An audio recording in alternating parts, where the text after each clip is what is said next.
Most people don't even notice a leak until the damage is done. Not just on their roof, but in their life. Stress, regret, the slow drip of neglect. It doesn't just leave watermarks. It rots the very foundation of who you are. And that's why you need cover. That is why you need someone you can trust. That's why you need Tennessee Recon Roofing. Owned and operated by Joseph Baydoun, a veteran who knows what it means to do recon, to investigate what's broken, to assess the damage, and to protect what matters most. This isn't just about shingles. This is about shielding your home and your peace of mind. Tennessee Recon Roofing. Built with purpose, led by honor, and ready to cover you when life tries to leak through. You ready to roll? I'm ready, man. What is up, everybody? This is Joe Adams, and welcome to the Relentless Pursuit podcast. What we do on this podcast is bring guests from all different backgrounds, all different walks of life, to share their journey and everything along the way that led them to where they're at today. This podcast is a reminder of what's real. Unfiltered stories, raw emotion, and the kind of human connection that can't be faked. We're here to make an impact, and that is what we do. So if that is for you, like, subscribe, all those wonderful things. And if that is not for you, I don't know what your problem is, but it's time to jump on board today. Thank you.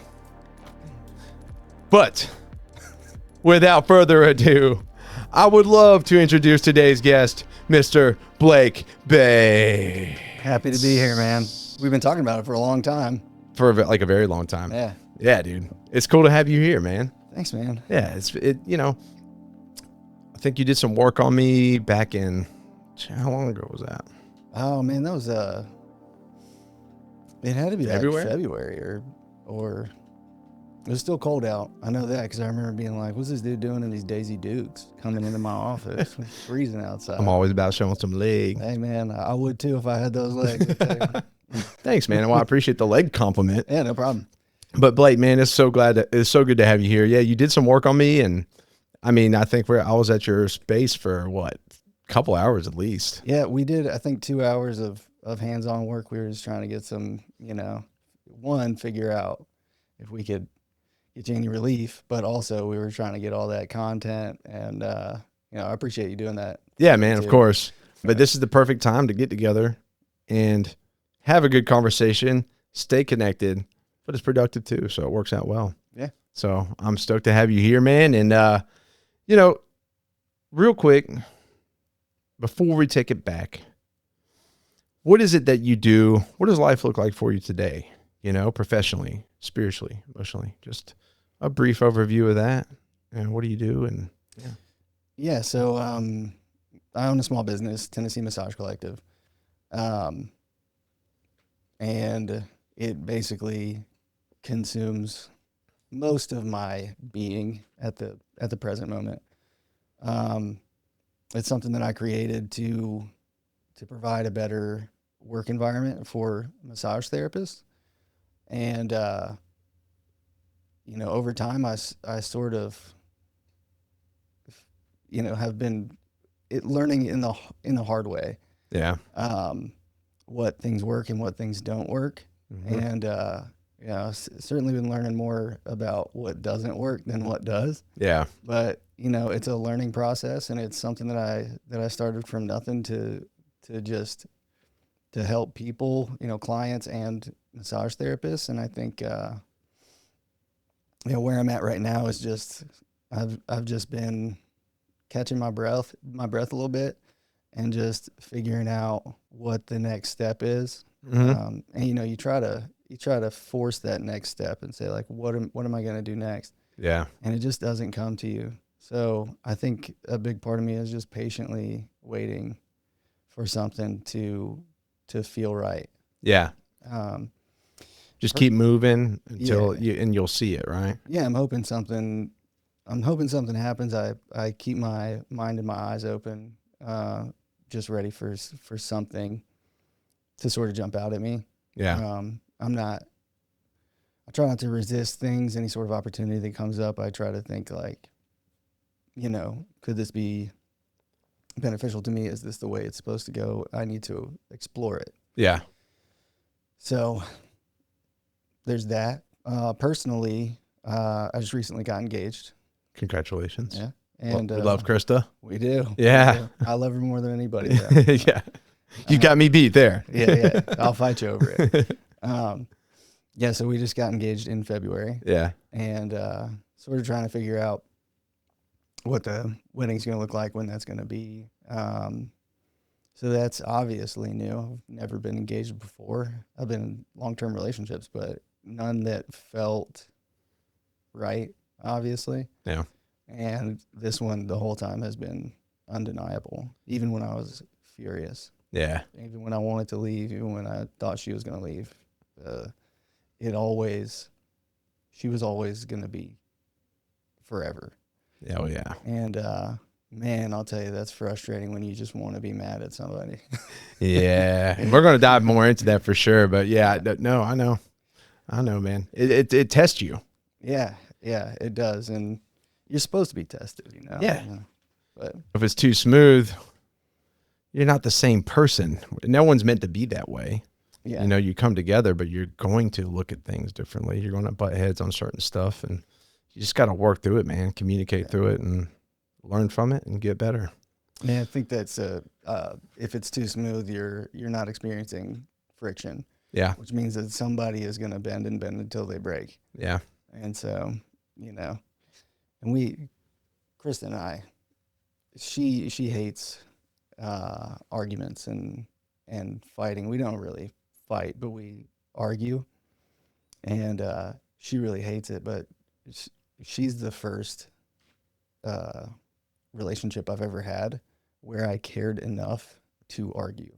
Yeah. So for me, she and I are having completely different experiences of an argument where I'm like, I feel like it's necessary, and it's this thing that almost feels good because I'm willing to do that with her, and I haven't been in the past, and I would just like let everything go because I knew it wasn't forever. Yeah. So, and then it makes both of us uncomfortable. Yeah, but, for sure. Yeah, she gets particularly uncomfortable with it, but I think it's a good sign. Yeah, that's good. That's good. Oh yeah, man. Well, we're going to get more into y'all's relationship. Now, we're going to dive into so much of this stuff. Obviously, more of the massage, more of, being engaged, relationships, all that good stuff. But now I want you to take us back, Blake. Take us back to the young days of Blake. Where do you hail from? Talk about some early influences in your life, that kind of structure, and, we'll work into where you're at today. Yeah. So, how far back do we want to go? Where were you born? A little bit touch on childhood, get maybe some things from there and whatnot. Yeah. So I was born, I was raised in Tennessee, Spring Hill mostly. But I was born in Jackson, Mississippi, to be more specific, Flowood, Mississippi. Okay. Which is, it's Mississippi. I've been to Jackson. Have you? Not a huge fan. That is I never even talked to people who have been there. Yeah, there was a bare knuckle fight there a couple years ago. There's a bare knuckle fight there every day. Actually in the big arena. Oh, yeah, there's a professional BKFC fight my brother Brett fought. Oh, really? And that we went for that. Yeah. Yeah. I don't know. It's just a city, I guess, but it hasn't been particularly good in a long time. Yeah. So my parents, 9 months or 6 or 9 months after I was born, they were like, we're getting out of here. Peace. My uncle, who's a huge influence on me, and we'll get into that, he had moved to Louisville, Kentucky. Okay. And my uncle and my dad were best friends. And then obviously my uncle and my mom are siblings. Yeah. So they followed to Louisville, Kentucky, where I spent the next 6 years, started kindergarten there. And after that, my uncle had moved again. So my parents followed him to Franklin, Tennessee. We can't get away from you, man. He was trying, but he couldn't. We just keep following. I said, damn it, guys, I'm trying to do my thing. Yeah. And a lot of my family was already here. The rest of my family on my mom's side was already here. So my parents moved us to Franklin, Tennessee. And we stayed in Franklin for 4 years, and then I moved out to Spring Hill, and my parents still live in that house. Pretty much your whole life's been Tennessee. Yes. You know? Yeah. Yeah. It's really all I know. I remember Louisville, and then I spent a lot of summers and stuff visiting my grandparents in Jackson. Okay. But all I really know is Tennessee. So anytime somebody asks me if I'm from here, obviously I'm from here. We moved here when I was 6 years old. For sure. 34 years old now. So that's what? Good little bit. 28 years. Yeah. It's That's all I've got. quick math, dude. You're like a scientist. Was it? Yeah, I mean, I would have had to use my play it fingers. back to Yeah, someone's gonna see it and they're gonna be like, dude, that's so wrong. Yeah, it's not it. That's not how He'd be it like is. 50. I'm just kidding. But that's great, man. So did you have a pretty close knit family? I mean, obviously, from what it sounds like, that dynamic was pretty tight. Yeah. So my extended family is so tight. Like my mom's side of the family. So my aunts, my uncles, my cousins and I, we grew up like brothers. Yeah. So, yeah, we were always really tight. I know my cousins better than most people know their cousins. Yeah. And I know my aunts and uncles like their extra parents, which I think, in my opinion, is the way that it should be, as long as you have good people in your family. Yeah. Yeah, I think that there's no better way of doing it, because it takes a village.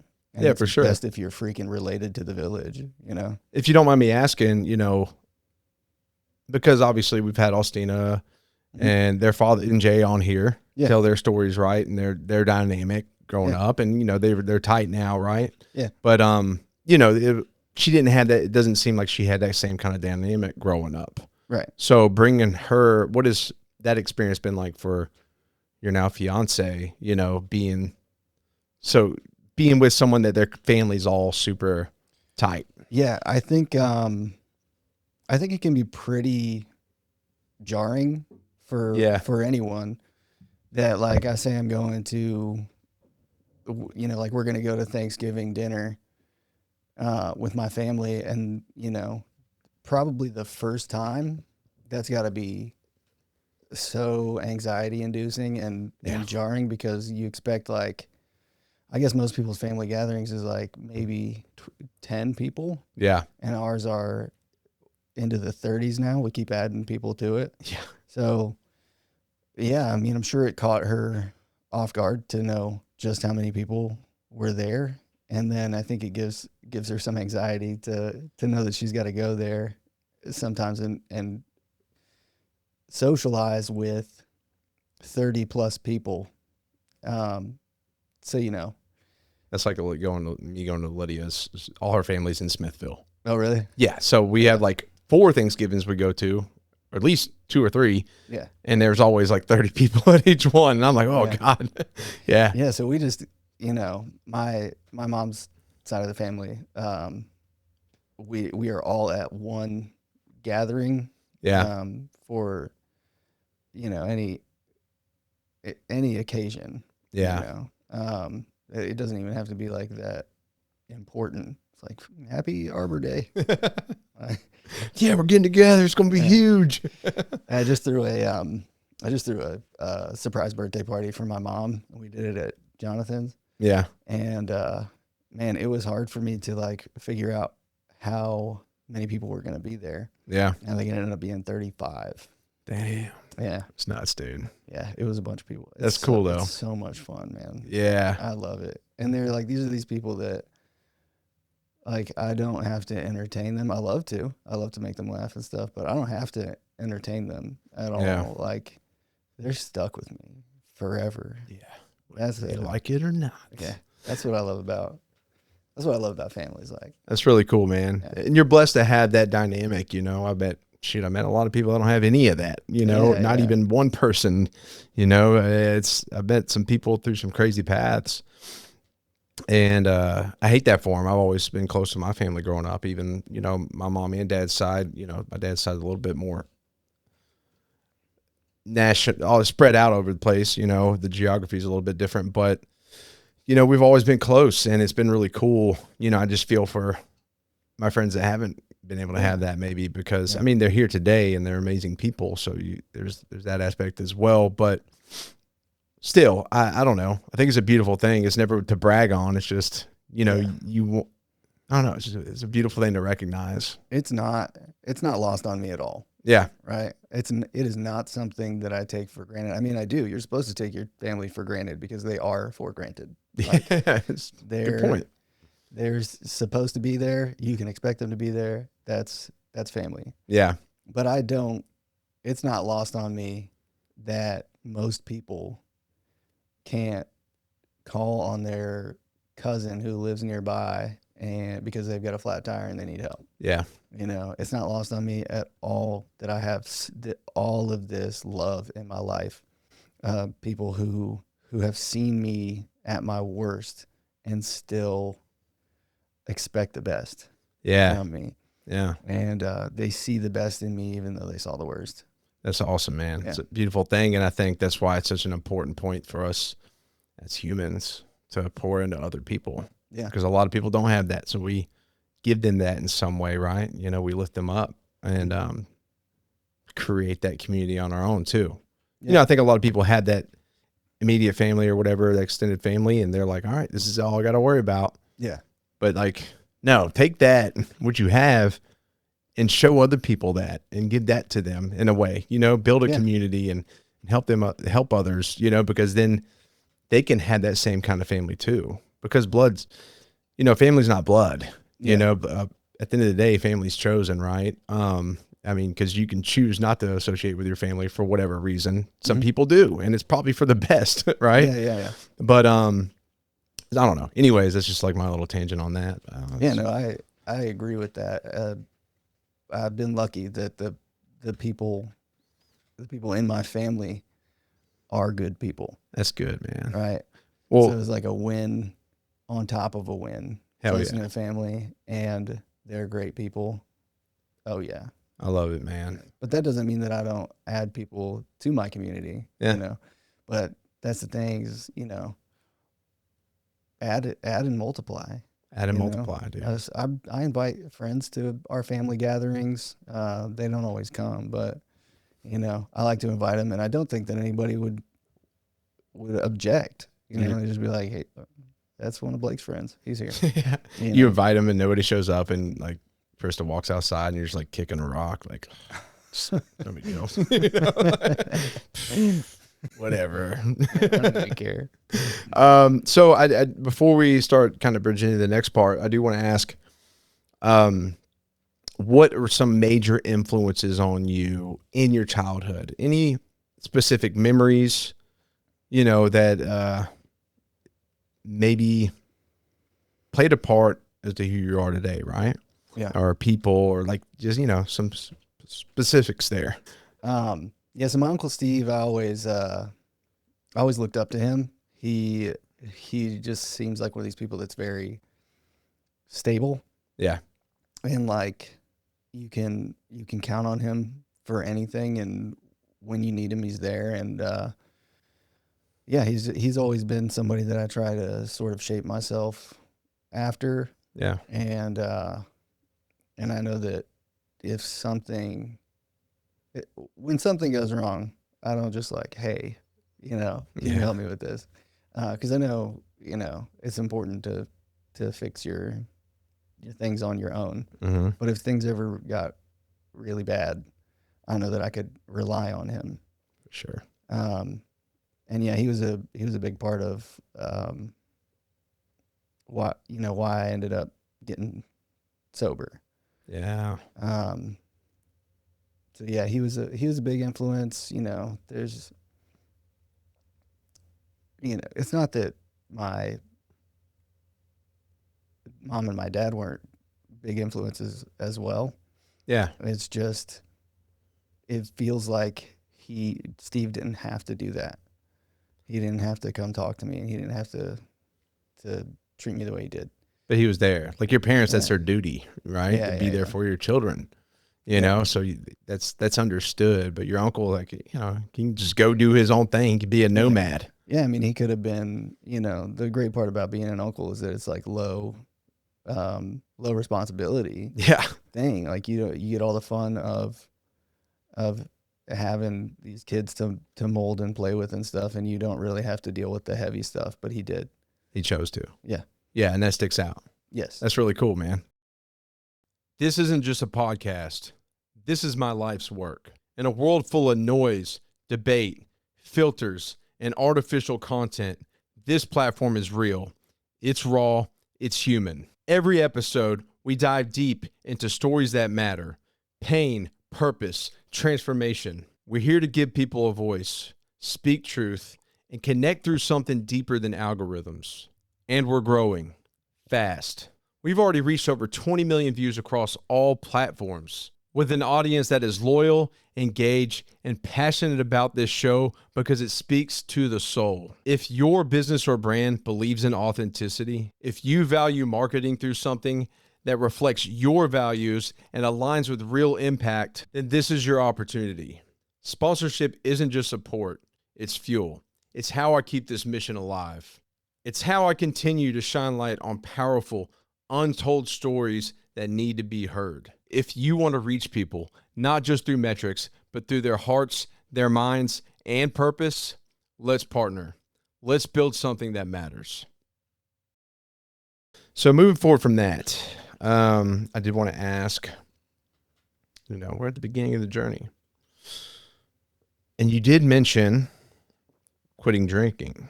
Yes, sir. 11 years ago. So bridge into that. When did you get into drinking?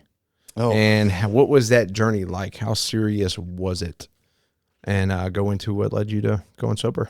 How serious was I about drinking? I was a professional. Yeah? Yeah, I could have won the World Series. When did it begin? I think I was 14 or 15 years old. Yeah, same. Yeah, that's usually the time where kids start experimenting with stuff. Yeah, it's hard to say why I got started. I think it was mostly loneliness and the desire to fit in, and feeling like you don't fit in with your peers. Yeah. And just sort of this like underlying anxiety I had, or like maybe dislike for myself and who I really was.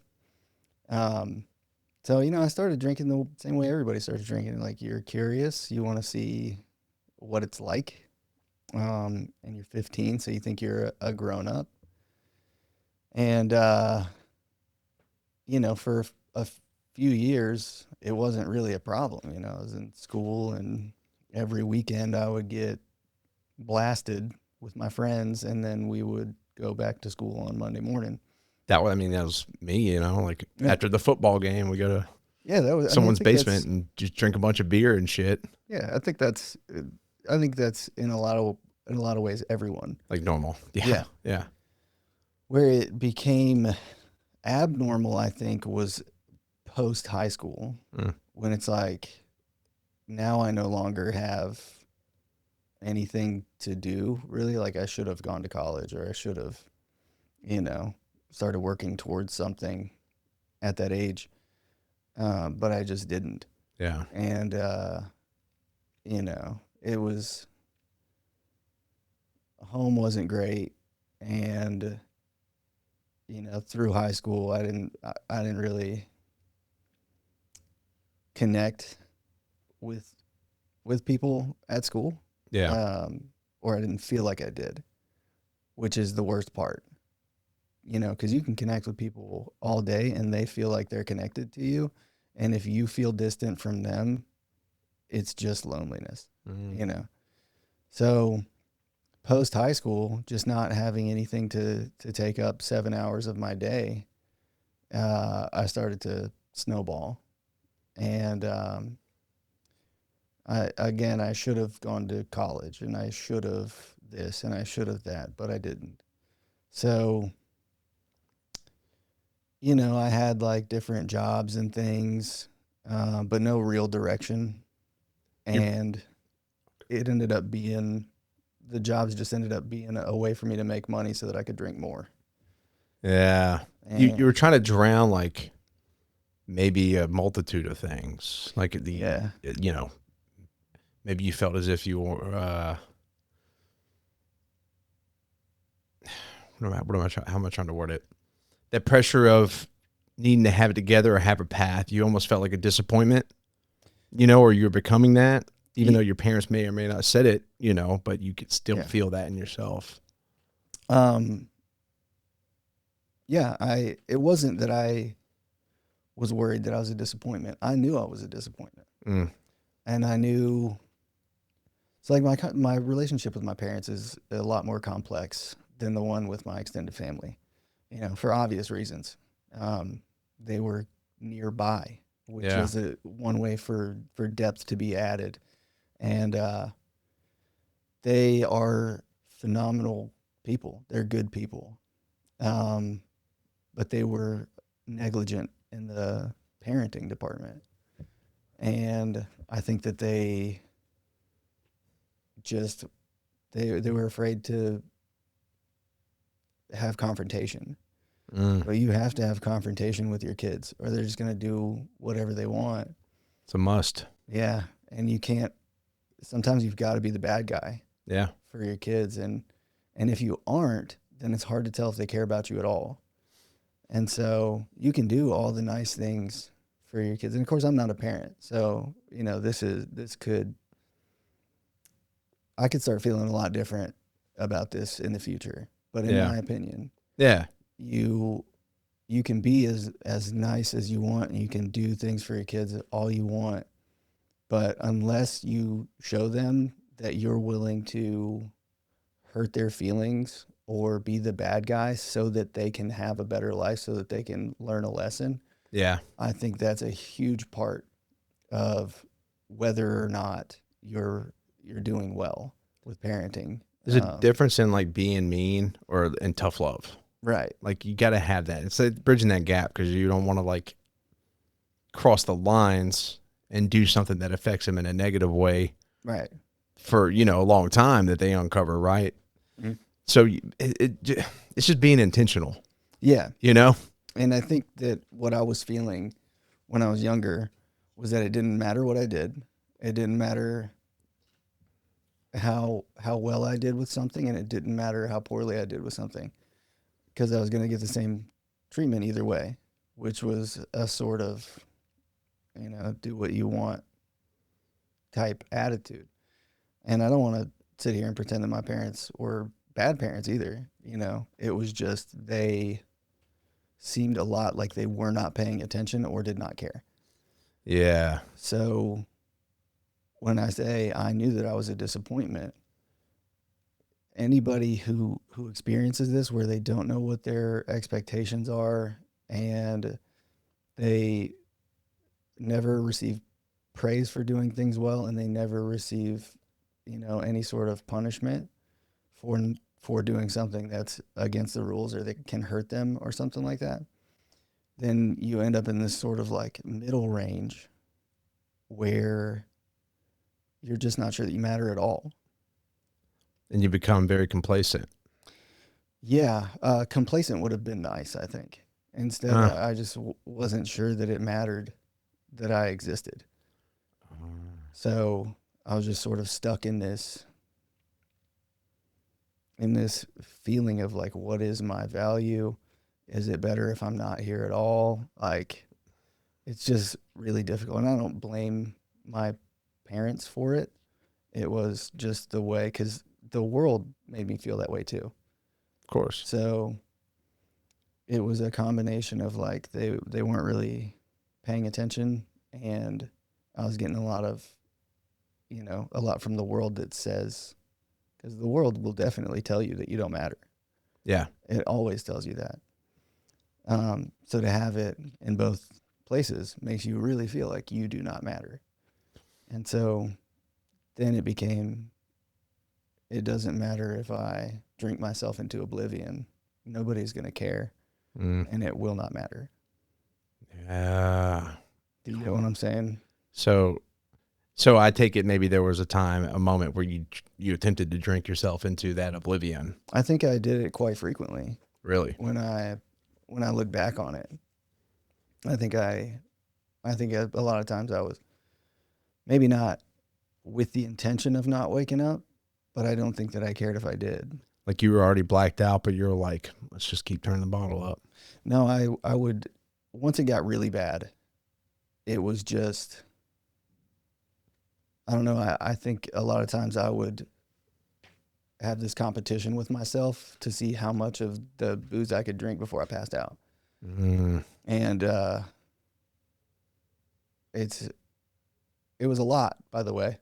You can drink a lot of alcohol before you pass out. Yeah. But yeah, I was just chugging it, and it just, for real, it didn't matter. I didn't think that it would be a loss if I was gone. Yeah. So why, it's not that I was like intentionally causing harm to myself.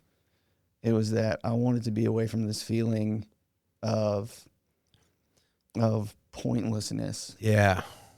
Enough to make myself black out. You're like, what does it matter? I'm just wasted space. Yeah, essentially. And I wanted to be away from that feeling enough to cause myself to black out. And yeah, I maybe didn't want to die from it, but it wasn't really important to me whether I did or not. How long? Well, two things. How long did this go on? And then, but I don't want to talk about like what changed that yet.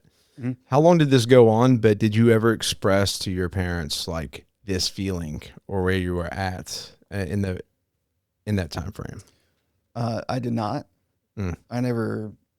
I mean, unless I was, the only time I think that I was ever partially honest during those times was when I was drunk.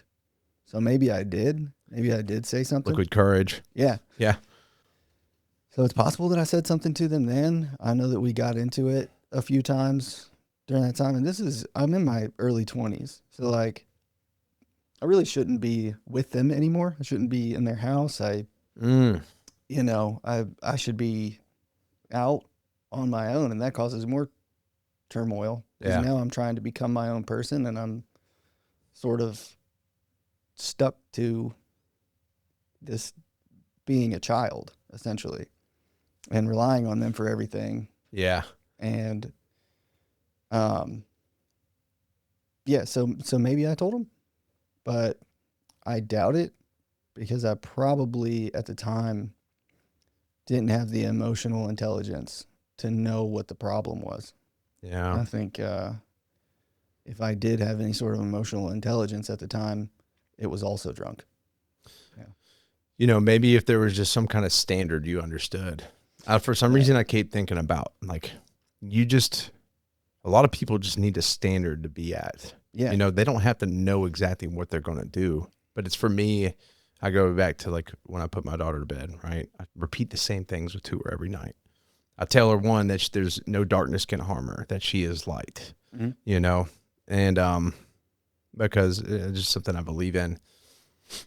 And also I instill in her like how proud I am of her, that she's going to do amazing things, that she's going to change the world, that she's going to be loved, that she's going to impact so many. I tell her these different things, and I tell her that every night. But like, she's going to get older. Not only is she going to believe those things, but I hope it's kind of like programming her in a way, right? Yeah. But in a very positive way. But also, she's going to understand that there's a standard of that, right, to do great things and so on and so forth. And I'm not going to tell her how that's done. She's going to figure that out on her own. It's her path, right? But I'm just setting that. So to avoid maybe that point of uselessness feeling, I don't even know how to put it, but that void of like, what am I even doing here? Yeah. Right? Yeah. I think that's a great thing that you're doing. Thanks. For your daughter. Yeah. And so like that said, you didn't have a standard to set for yourself. I didn't. And I'm also the middle of three boys. So oldest, youngest, middle, I don't want to go with the old cliche, but it is easier, I think, to forget about your middle child. And also I was the one who seemed the most self-reliant. Was there a lot of comparison with the other two? No, not comparison really, but I think that my younger brother is 6 years younger than me. So he's Okay. like a fair amount younger. So he was always at a different stage. Yeah. And every one of those stages obviously needed more attention than the one that I was at. Yeah. Right? Because I'm a preteen and he is 6. Yeah. Or he's 12 and I'm 18, you know. And I think that it was easy for them to fall into this sort of like, make sure Hunter is good. Yeah. And, you know, and it's not that they didn't like forget about my older brother too, because they certainly did, you know. And I just don't think it was anything that they did on purpose. I think that that was just the setup at the time. And I think that because of how much they worked and just the people that they are, they couldn't give that much attention. There wasn't enough attention to split. Yeah. So they ran out of, you know, capacity. Yeah. And so they put it all into my younger brother. Yeah. You know, I'm not trying to play myself the world's smallest violin, and I don't think that they're malicious at all. I just think that that's the way that it worked out with that scenario. And this is just you're just sharing your experience of it. You know, that's all. I mean, yeah, I don't hear any violence. I think it's justified and it's honest at the end of the day, you know, and obviously you've made changes. Yeah. That's the most powerful thing, right? You didn't stay there, even if you did for a while. And so I appreciate you sharing that. I want to know a couple things, trying to figure out the order of which I want to hear it. Real quick, was there any, I guess in that period, you said there was a couple times you maybe drank almost on purpose, try to drink more than you should. Yeah. Which I think once you get past at this stage in my life, I'm like, once you're at a point, dude, just cut it off, right? Yeah. I have a couple glasses of wine. I'm with dinner. I'm like, okay, I'm good. You know what I'm saying? Like, and that's just maturing over time. Yeah. I hate to paint it that way, but what I'm getting at is, was there any other very significant moments in that time frame? And feel free to share it if you'd like to. And then what led to that change? What was the moment that changed everything? Do you mean negatively significant, or do you mean? It's hard to say negatively, right? Okay. Because I look at everything as necessary, good or necessary, right? That's just my standpoint. I look at everything in life as at least necessary. Yeah. Because there's a lesson to it all, right? So, yeah, I guess in a necessary way. Yeah. So it's important to note that I knew I should have stopped a lot, right? And even if I intended to only drink a little bit, I did not have the ability. So this was something that I was starting to learn in my early 20s, was that whatever made my buddies turn around and say, like, that's enough for me. You didn't have that switch. I didn't have it. So whether I was drinking alone or around 100 people made no difference to me. The switch would not flip, even if going into it, I knew I only wanted to have a couple. Mm. So if I was drinking at all, I was drinking all of it. Yeah. And, so it wasn't in my opinion, there's no point of maturing for me that would do it. Mm. And maybe there is and maybe there isn't, but I'm never going to try. I'm never going to test it. Because I tried to quit several times in there. And eventually it finally stuck when I was 23, but I tried when I was 20, and I tried when I was 21, 22. I tried to quit, and then I would try to have social drinks, and then I'd be on a bender for 3 months, 4 months, 5 months. Yeah. And, there is no switch for me. Yeah. If there is, I'm not going to find it. I'm just going to leave it where it is, and that's that. Yeah. It's very similar. kind of, we had the same, childhood, high school years, right? You're just partying. Yeah. Right. You play sports? I played baseball not for the high school though. Oh, okay. Played rec league stuff. Okay. Yeah. Well, for me, it was like post game partying or like just partying on the weekends, cool. That's what everybody did, right? We drank and partied.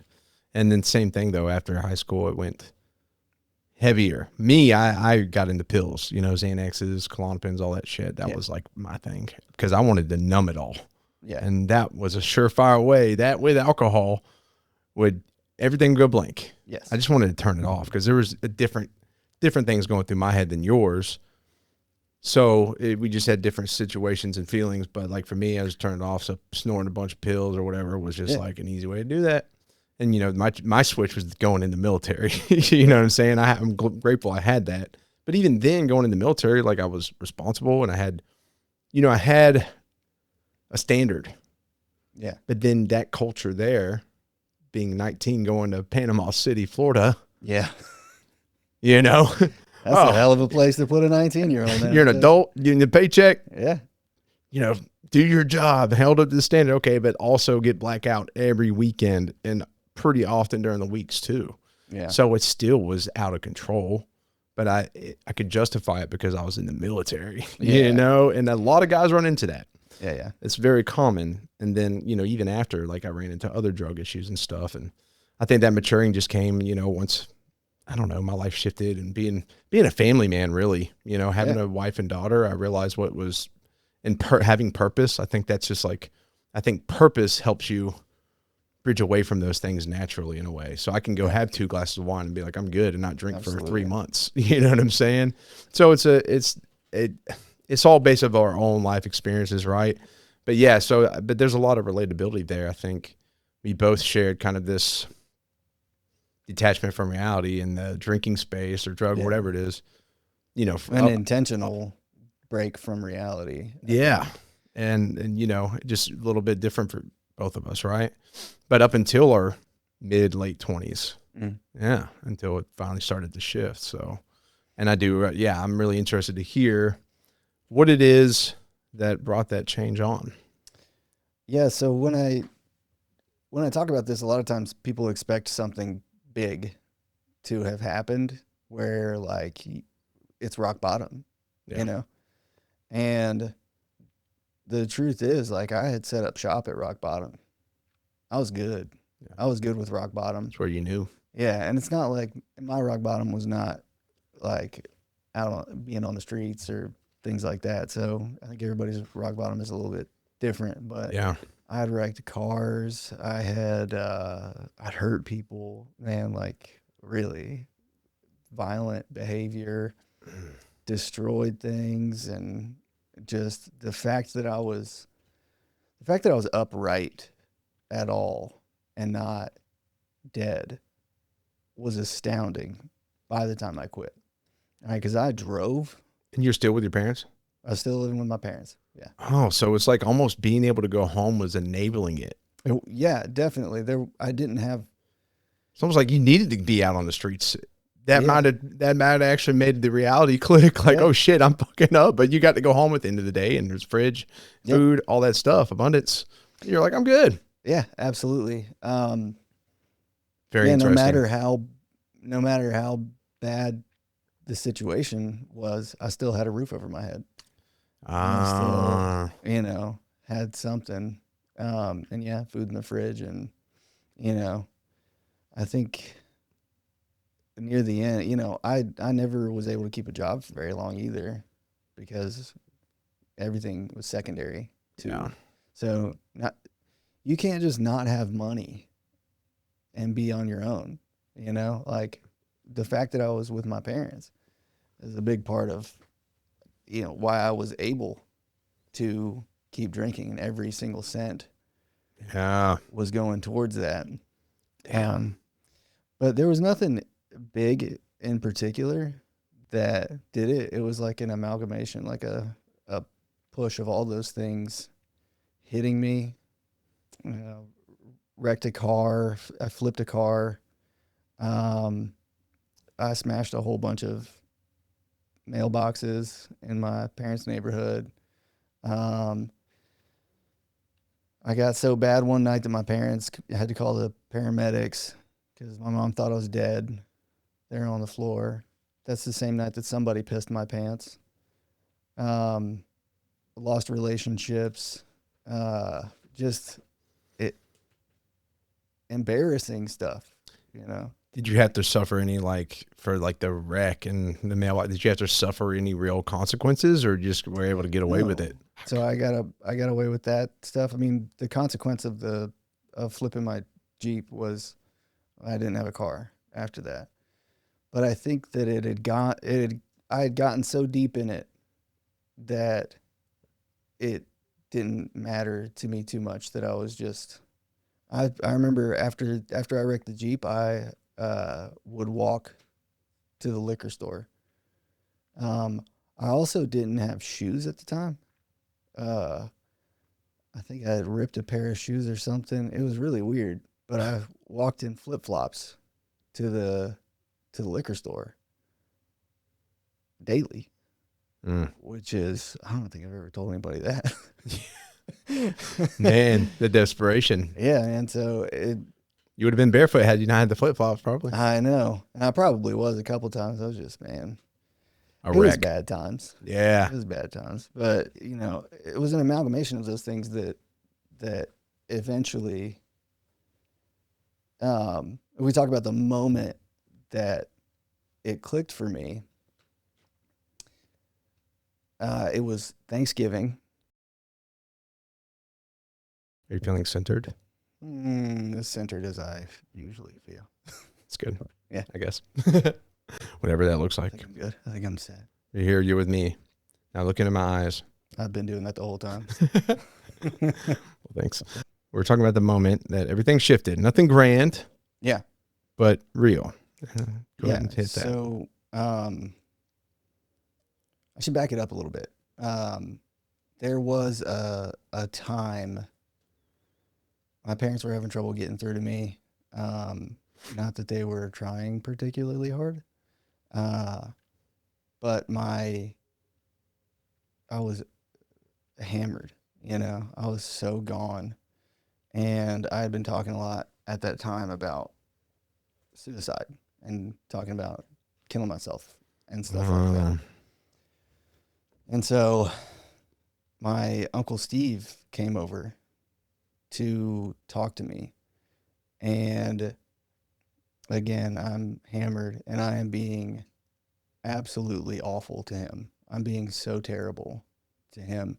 And he's trying to tell me these things to help me feel better and to sort of, you know, I guess just to not really talk me off a ledge. It was different than that. It was when Steve talked to me, it wasn't like he just wanted me to survive. It was, he knew that I would survive and he knew that I would thrive. And him talking to me in that way where I'm not like this burden and I'm not this lost cause and I'm not just this drunk idiot. That's why it sunk in a little bit deeper, I think. And he sat with me and he talked to me for a long time. And of course, I barely remember any of it because I was so drunk and so angry and so lost. But some of the things that he said, I think sunk in subconsciously and moved to this part of my brain where I could access it. And, yeah, so he believed in you. He did. And I think it was the first time I felt like somebody believed in me. And at least in a very, very long time. It was like, and it gave you maybe not immediately, but a spark of hope. Yeah, it was something that I didn't know that I needed it. And I also didn't know that it was out there for me. Because obviously if I don't know that I needed it, I don't know that it really existed for me. So to have him take time to sit there with me and listen to me being like such an asshole too. I was being such a jerk to him. I remember that specifically, is that I was being a real jerk. Yeah. And he was trying to help. And, but through that, he believed in me. Yeah. And, he probably always did, but I don't think I knew it that specifically until that time. And so he probably left feeling like he didn't get through to me at all. But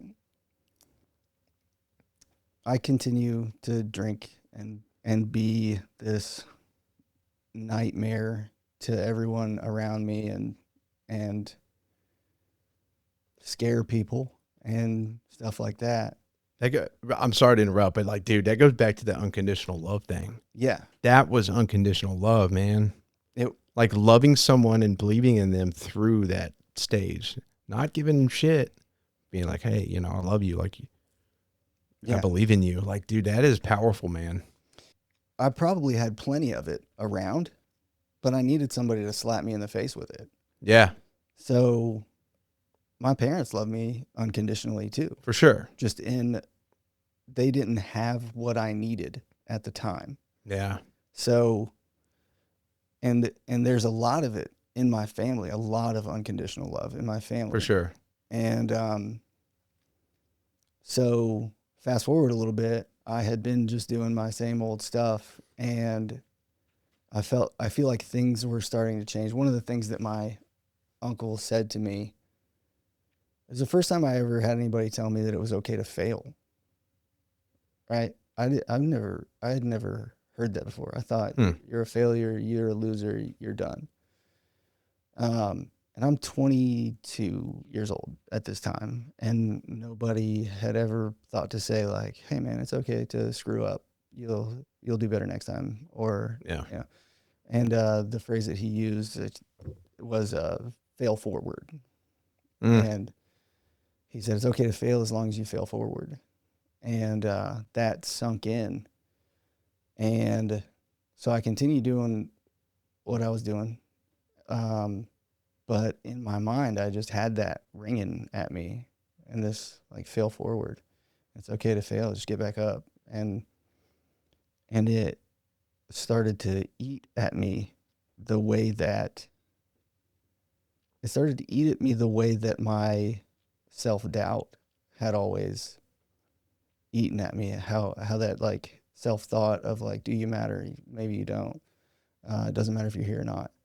Well, next thing I knew, this phrase is eating at me, telling me that it's okay to fail and to screw up, and that you'll be okay because you're going to keep moving forward. Yeah. So it started to eat at me in that same way. Yeah. And the moment where I finally decided to like give it up was Thanksgiving 2013. Yeah. Thanksgiving 2013. This is 2 days after my 23rd birthday. And I go and I have this huge family gathering, 30 people, and it's something that's just full of these people who love me unconditionally, who want the best for me, and who, they're all like my Uncle Steve. They all want to see me do well. They all believe in me. And at some point in this event, I was like, I'm going to get out of here and I'm going to go drink by myself on the couch. And so I left this family event where I was having a good time and where I was around people who really care about me. And I went to Kroger and grabbed a 12-pack, and then I went to my parents' basement and sat down there and started to drink by myself.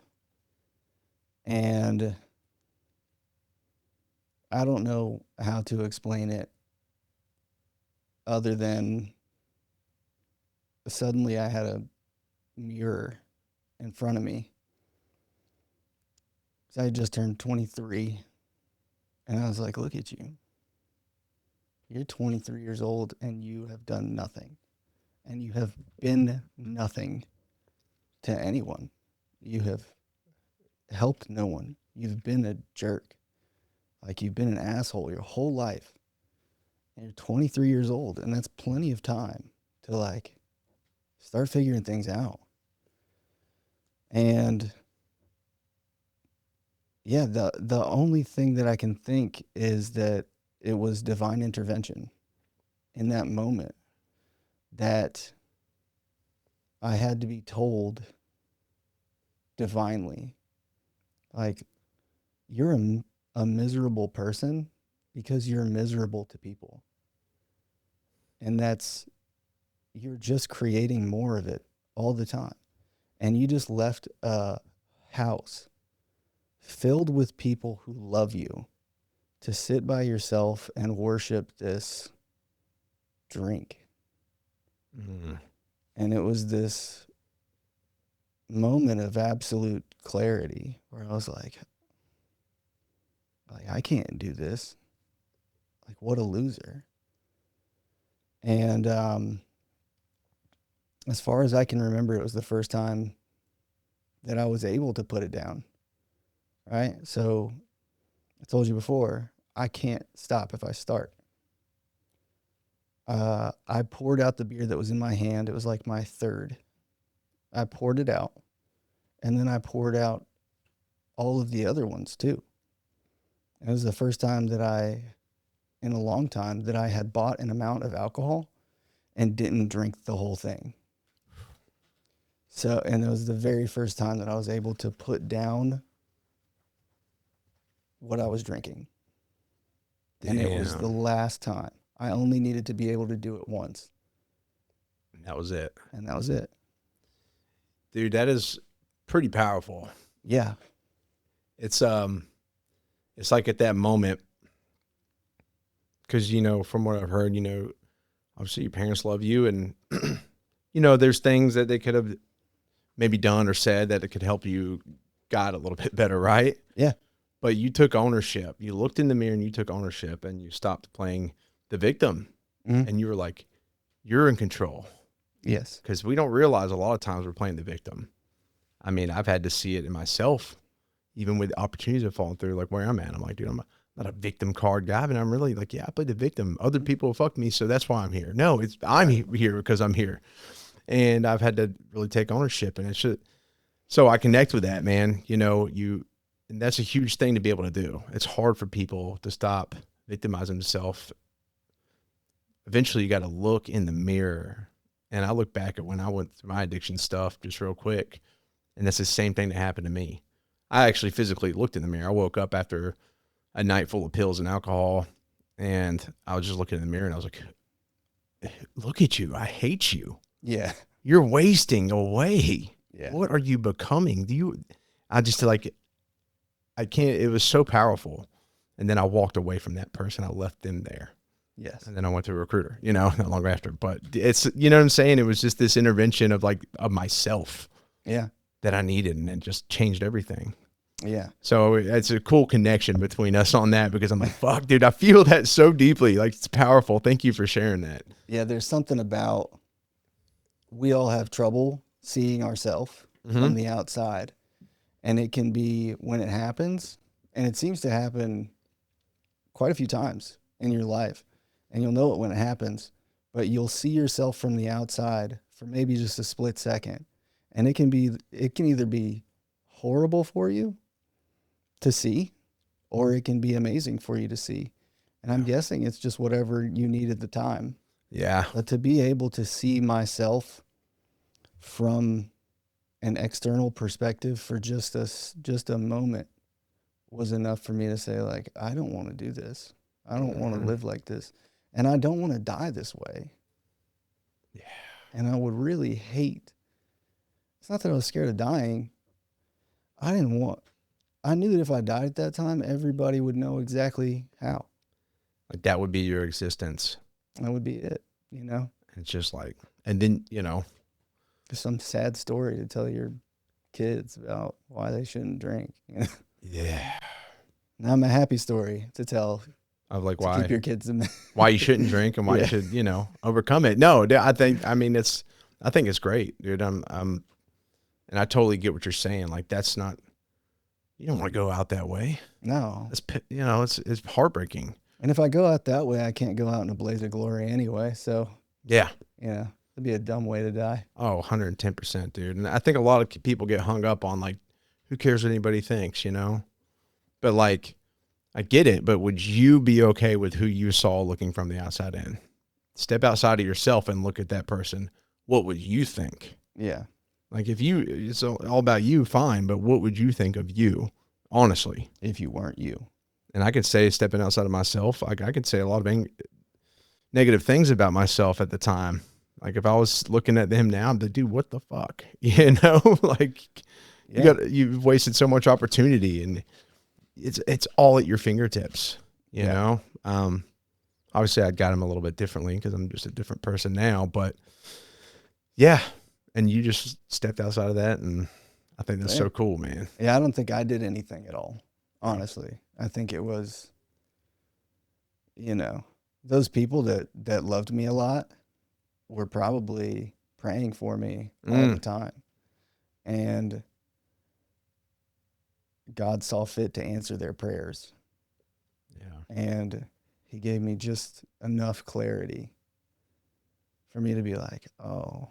It's like this divine mirror just kind of slid right in front of you. Yeah. Out of the clouds. And I think that that's a weird experience because I didn't get better after that. It was step one of becoming a better person was to quit drinking so that I could at least see clearly. So, after that, there were a lot of steps involved to becoming who I am now. But that was step one because I think the drinking was really a symptom of something else. Really? Yeah. I mean, it was a symptom of a self-loathing and carelessness and just there was a lot of emptiness in me. And I think that I drank to fill the empty. Yeah, as many do feel they're trying to fill something with these substances, whatever they choose. Well, I think a lot of people don't understand that though. Is everybody knows that you drink to not feel. Yeah. Right? I drank to feel. I just wanted to feel something sometimes. So I wanted to feel really anything because I was so numb during that time. And I don't think I cared if it was good or bad. I just wanted to feel something, Yeah. And I think a lot of people don't see that. And a lot of people don't understand it. And I'm glad a lot of people don't understand it. But the common perception is that you drink to not feel, or you drug so that you don't feel. But some people out there are drinking so that they can feel anything at all, or drug because they want to feel something. Yeah, you get people that sees things in so black and white. They'll be like, no excuse. You had all the opportunity. You were at home. You had a good life. You should have been able to go this and this. That's all, and I just, that blows my mind because sure, there's some black and white in life, but most of it's gray. Yeah. There's a lot of deeper layers. And all the people that I truly believe people that are very black and white like that, they haven't confronted the gray.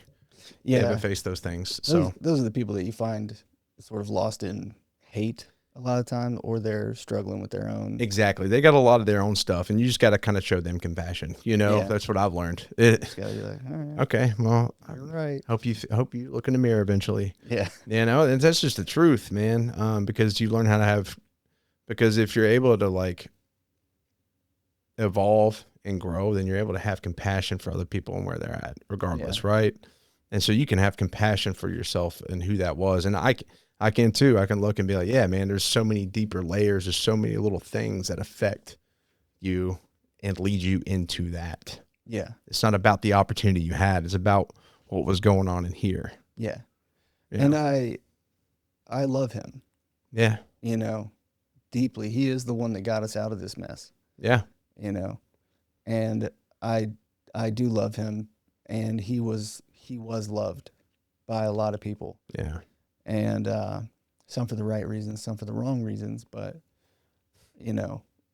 there were a lot of people who really loved that guy, and I love him too, and I'm glad he's gone. That's self-love right there, man. Yeah. Self-love, self-growth, it's being able to grow. I kind of look at like that, me hating who I was in the mirror at that one time. I remember saying, I hate you, but that self-hate was self-love. Yeah. What's that? There's some phrase that's like, hate is the first sign of love. I've always said, looking at things in the world, I hate certain things so much, but that helps me focus on, I forget how I used to word it, but like, because of that, I'm able to see what I love so much more. Does that make sense? I'm not wording it right at all, but you get what I'm saying. Is like, it goes back to that mirror moment. Like, I love myself so much. I had to hate who I had become in order to change my life. Yeah. And you feel that, and like I said, dude, that's so freaking cool. I'm so proud of you and that you're able to show that kid love and compassion and same for me, man. I'm able to reflect on old Joe and be like, man, there was shit I just realized that affected a lot of that. Yeah. I talked to you a little bit about that stems all the way back from when I was a little kid and I didn't realize it. And so I can show every different stage of myself some love. Yeah. Because he has some shit that he was going through. And I think that you have to, in order to love who you are now. Yeah. You have to understand. You have to understand that, dude. Yeah. You have like, if that scared kid, if that sad teenager, if that drunk young adult had not existed, I would not be where I am today. Yeah. So in order to love yourself completely, you have to love all the different stages that you went through. Mm-hmm. And even if they're embarrassing and painful, and even if you don't want to think about them, you still got to remember that they are there for a reason. And they're still there. They are still there. You can't run away from them, man. Someone said to me once, actually when I went and did ayahuasca, they said, I didn't know that you'd done that. Yeah, I did it in 2021, November 2021. Yeah. And someone said at the end of it, they're like, you got to learn to show your shadows compassion. Mm-hmm. And I didn't take much away from that trip because my experience, it was, I don't know, I'll get onto that. It's a whole different thing. It was kind of dark. Yeah. I don't know. Anyways, but I do remember that. Like, my biggest takeaway from that evening was hearing that. Something that's like, because all those things I've experienced, some of the ugly stuff, they're still my shadows. Yeah. So you got to show those things compassion. Because if I run away from them, I'm just going to keep running and I'm never going to improve, right? Right. You look at them from they're probably there for a reason. Yeah. You probably developed those things. It all is. For a reason. Yeah. Especially the darker, with a lot of men, I think anger becomes this thing that we try to push away. It's a protection thing. Yeah. That's what it's for. So I don't think that being angry is a negative experience. I think rage is not good. I think rage is a negative experience for sure. Yeah. But I think rage comes from failure to express anger, especially in men. The world has become a very frustrating place for men. Well, yeah, and that anger too can, okay, why are you angry? Like, what triggered that anger though? So it's also in a point to, like, when I get angry at something, like, there's certain things I don't get angry about anymore. Right. Because I can now understand, like, where that anger stems from. If you're able to look at it, like, why does this piss me off so bad? I've talked about, like, betrayal and stuff like that with past people I've had to deal with, not in the too distant past, Yeah. Yeah, betrayal is and I think that's the thing. I think that's like I think that anger is necessary. It shows you what you're willing to put up with and what you are not willing to put up with, and it Yeah. shows you when people are trying to take advantage of you. Yeah, for sure. And I think that we've got this culture now that says to be angry is wrong. And that's really frustrating for a lot of men, I think, because one of the things that we feel the most strongly is anger. So I think I just think it has its place, I think to push it away and say like, no anger here is disingenuous. It is to where okay, so I'll agree to disagree to it. Here where I'm getting at. I agree with you, but I also see anger as like every time anger sparks in me, I always see it as a mirror. Like I go to the betrayal thing and the taking advantage of thing. Why? But the thing is, it'd be one of these things that would ruminate in me. Like it pissed me off for days and days. Like, why am I so pissed off? Like I can't even get work done. I want to just go punch this person in the back of the fucking head as hard as I can. Yeah.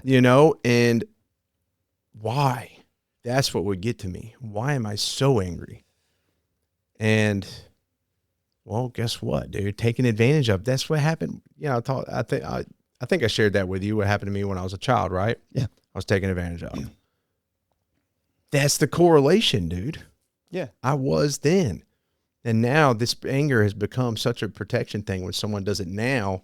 Like, no, dude, you're not going to get over on me. I'm fucking grown. I can protect myself now, Yeah. and I've got to have the last word and I got to say this and that.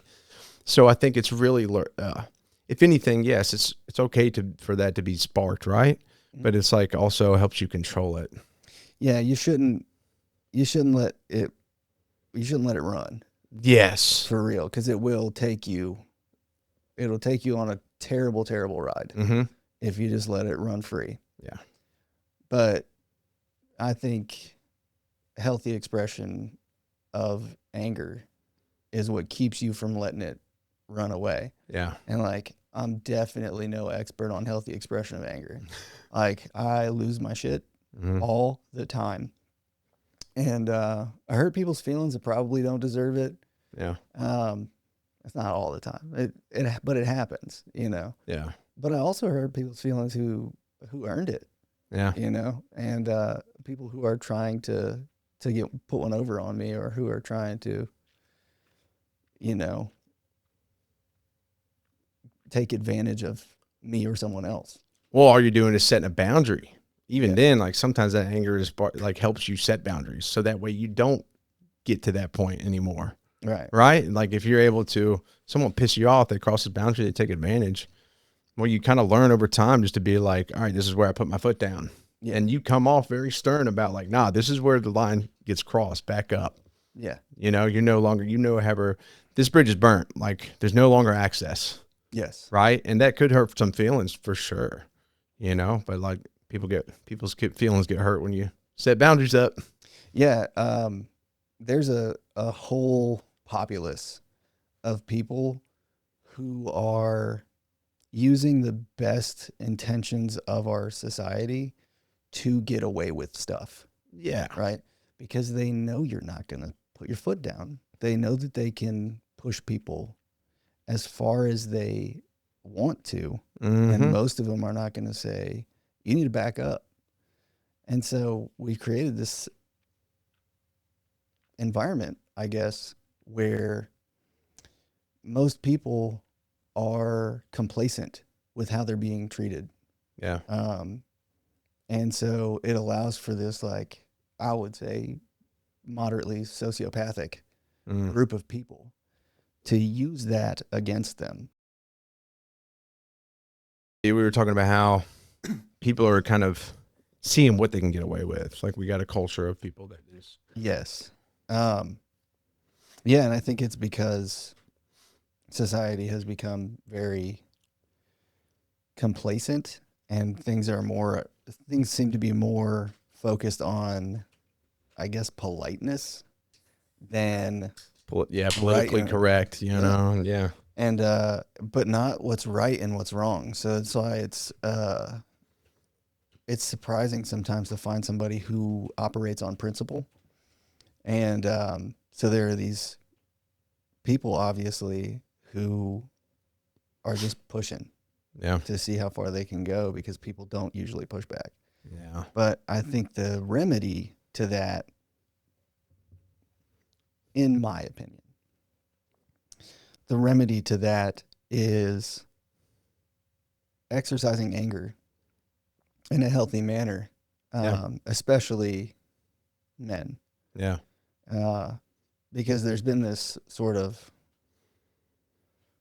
it's scary when men get angry, Yeah. right? So our society has tried to completely remove it from being normal, mm-hmm. right?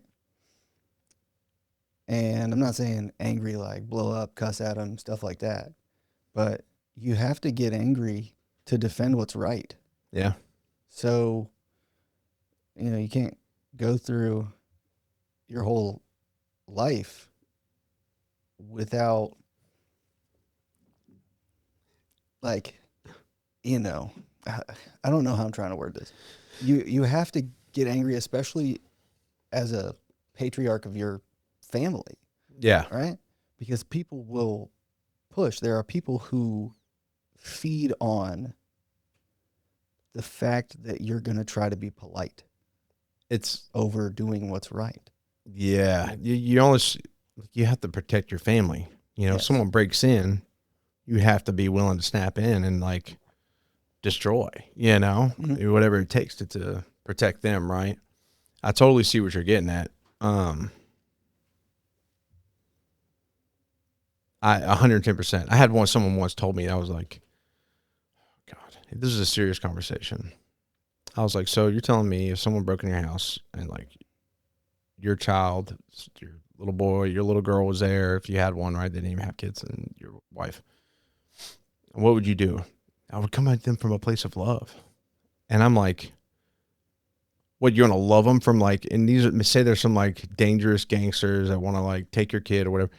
They're like, you're just going to love, I'm like, you're just going to love them? And they're like, yeah, I would give them pure love because that's the right thing to do. Yeah. And How is I'm that like, the right thing to do? and I'm like, okay, so say you die and they take your family and maybe you have to live with that or whatever the case is, right? Something happens to them. Is that love? Is that love for your family and you not protecting them? Is that love? Because to me, my personal thing is like, if someone comes in my door, I'm not necessarily angry that they came in my door. I love my family so much that I'm going to, make sure that they are eliminated. Yeah. You know what I'm saying? Because I love my family so much, I would do whatever it took to keep them safe. Yeah. And that's just like, but that is just love at its rawest form, like do whatever it takes. Right. And so, and I heard that and I was like, just get off your high. I don't know. They were trying to sound like anyways, I thought it was the dumbest thing I've ever heard. I'm just being honest with you. Yeah. I mean, maybe not the dumbest thing, but it's up there. It's up there. It's on the list. Yeah. No. Hey, I love you. And then they take you out and then Love you so much. That didn't work, but some people, like, unfortunately, some people in this world, like their souls are sold. Yeah. Their darkness is like, they've allowed it to overcome. I'm sure there's light in everybody, but like some of them, they just like, they've embraced the darkness. And we don't have time when you're breaking into my house for me to work with you just like through that darkness to, take a seat. Like there's no time, man. You made your mistakes. Mm-hmm. And I'm not Billy Badass by any means. I'm just saying that's where my principle stands, is that if you are willing to put somebody in danger so that you can take things from them, then you, I think, consent to the fact that it could take your life. Exactly. And I think that's where, what else? I brought that up to bring that to a point, like that full circle of love and hate coming, like the anger, whatever it is, but like, it's almost like that deep love can almost come off as anger. Mhm. Does that make sense? Because it's passion, it's fire, it's all these things, because it does play a part in protecting those around you. Yeah. You know what I'm saying? Well, nothing makes a person angry faster than fear of loss. Mm-hmm. It's basically the fastest way to make somebody angry is to threaten to take something from them. Yeah. So when we're talking about somebody that you love a lot, yeah, I mean, you're going to get angry if somebody tries to take them from you. Yeah. And what's funny about it is that ends up also being like a point of contention point of contention for relationships as well, is that when you're arguing with your significant other, if you're afraid that they may leave you because of it, You that get they're angry. going to take themselves away from you, Yeah. then you get angry. So that's why in relationships, I think it's important to have this sort of base layer of I'm not going anywhere and neither are you. Because once you start being worried that you're going to say something that's bad enough that they leave, that's where the anger comes from. So you're just like you're scared is what it really is. Yeah. And then it Yeah. comes out as anger. Well, a lot of people in relationships too, when they get angry and they're getting these arguments, they threaten those things too. So like maybe they're not going to leave, but like if you're threatening it, how am I supposed to know any different? You know what I'm saying? I mean, my wife and I are very good about like, still like, hey, I'm here forever. We're here for good. We'll work through this, even if we're having a tough discussion. You know, because it's easy for me if like she hadn't said that to be like, what if you go somewhere? You know, like, Yeah. you know what I'm saying? And it's easy to get in that mindset because, and that's a faith fear thing. And it's based off of all these experiences you had in past relationships, right? Because those they end up how they did. So the last thing you want is for the person you choose for that to be the result, right? Yeah. So you gotta have that faith too. But yeah, that's why people get so heated in these discussions with their significant others, or that's why they just don't confront anything, which is even worse. Yeah, yeah, that fear of losing the person. So you're like, I don't want to fight about this thing, even though it's a pretty important thing to talk about. Yeah, but that's caused self-anger, self-loathing. That causes a deeper issue. That causes resentment, all those different things. Yeah, man. I think that's why our grandparents stayed together for so long. It wasn't an option for them to just leave. Yeah. You know, it was forever. When people made these vows, they made them forever. Yeah. Then. Now it seems like people have this concept of marriage like it's, well, you know, let's see if this marriage works. That doesn't make any sense. Why would you make these vows and everything if you're just sort of saying like, let's see if this works, you know? And people fail to grow together. And it's crazy to hear people in a marriage say things like, you know, we just grew apart. That's like, grow back together, you know, like you made a vow. And I'm not saying people shouldn't get divorced who like have a really solid reason, you know, like that's a crazy thing to say. But a lot of marriages and relationships have died due to that fact of like one of you didn't believe in forever. Yeah, or there's also the identity and the prioritization aspects. Like for example, you know, I talked to like some people close to me, and right, and like a lot of men too, for example, put so much in their identity into like their career and like being a father and being a provider. You know, their role. Yeah. Traditionally, right? I'm speaking from a traditional standpoint because that's my view. That's what I believe in. So my role is like I do whatever it takes for my family. I gotta grind. I gotta make sure they're okay. Like that's very important to me. But it also like those blinders can creep up. You know, you get so honed in on that, and because you're like, this is my world. I gotta do whatever it takes. But Yeah. you know, a lot of men lose themselves in that. Yeah. Or they lose that relationship with their family because they're so obsessed with it. When in reality, like, you have everything you need. Like, be present. You know, there's so many other things we could talk about too. But what I'm getting at is, you know, my wife and I have a 2.5-year-old girl, and I'm devoted to what I'm doing and pursuing in my work. My wife works. When you have a 2.5-year-old sitting there, you know, I try to have a conversation with my wife. I may get 20 seconds before it's like I got someone screaming at my daughter screaming at me. She's a toddler. She doesn't understand quite yet. Like, hey, don't interrupt when someone's having a conversation. You know, teach her that over time, but it's a slow build. But you know what I'm saying? So it's hard to have like a full on conversation, and then by the time we get her to bed or whatever, you know, maybe she's in bed, and you know, you lose a lot of time together that you once had, and so we have to have these discussions like, hey, we really need a date night. Like, we really need to, you know, focus on this amount of time together. And it's about the intentional part. But I think when I started with my wife, it was all her. She was number one. When I met her, I was like, you are number one in my life. That's what brought us together. So why should that change? But people put their careers and their kids ahead of their spouse. Yeah. And that's where it deteriorates. I think that's a mistake. 100%, dude.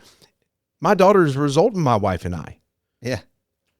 So she's a result of number one. I need to make sure she's number one, because number one, that unit right there affects my daughter. Yeah. How we love each other, our relationship. Yes. I don't want her to grow up 20-something years and be like, I don't know, y'all kind of just seem miserable around each other. And then that's how she learns what love is, because that's not. It takes intention, but you have to sometimes correct it and have those tough conversations. Yeah, it seems that a lot of our generation definitely is a result of what you're talking about, where the parents seem miserable together. So that's why I think a lot of our generation has strayed away from long-term commitment and marriage, because they saw two people who they were parents and they worked, and that was it. Yeah. You know? And I think it's easy for people to be like, this child is our number one priority, which is true. Keeping them alive and making sure that they thrive is a strong priority. Yeah. Right. But as far as which relationship has the most value, in my opinion, it's the one with your spouse. Yes.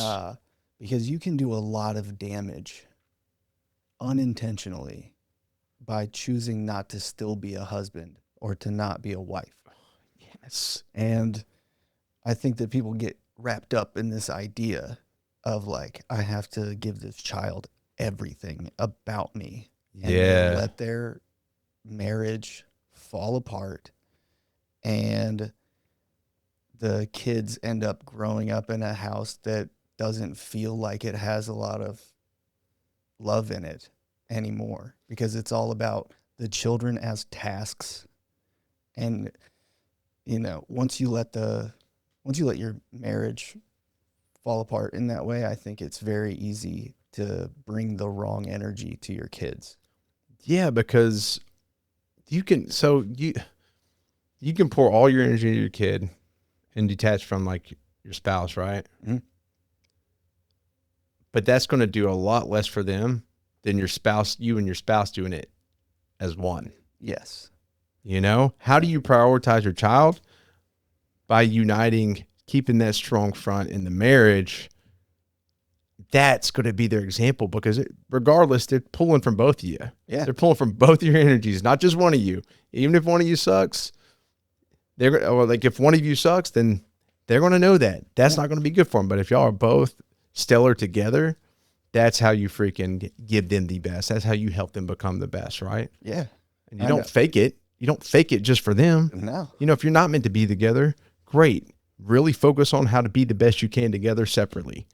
Yes. And then pour into them. That's a totally different thing. I don't understand. I'm not going to speak on that because, you know, that's not something that I haven't experienced. So, But from my standpoint, where I'm at, and like looking at my family unit and everything, and just kind of just paying attention to things around me growing, like, listening to stuff, hearing people's stories, like this is my conclusion. Like, hey, wife is number one, always will be.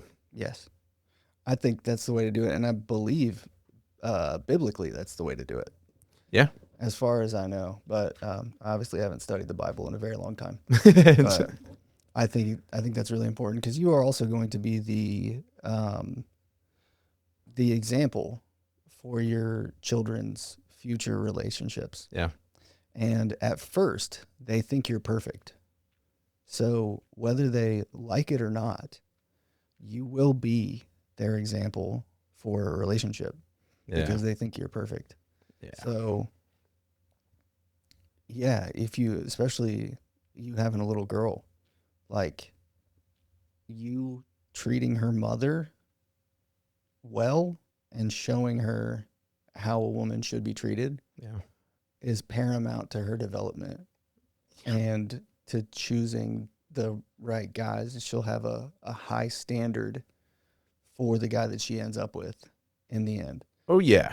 So set an example that makes every other example look like shit. Yeah. And then your little girl will end up with somebody who's good. Bro, that is a fact. Yeah. Yes.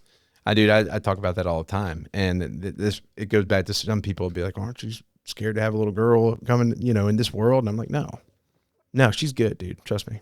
Got this.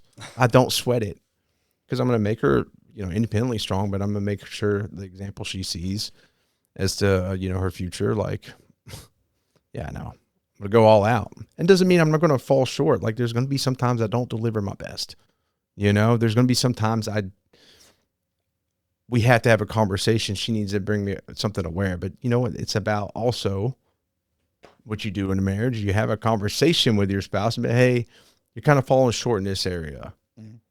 And like, then correcting it. Like my wife, she'll check me. I need that because I do, like I said, I get the blinders on. I just get hyper focused on shit. And I just go. She has to check me every once in a while. But Joe, I'm like, my bad, honey.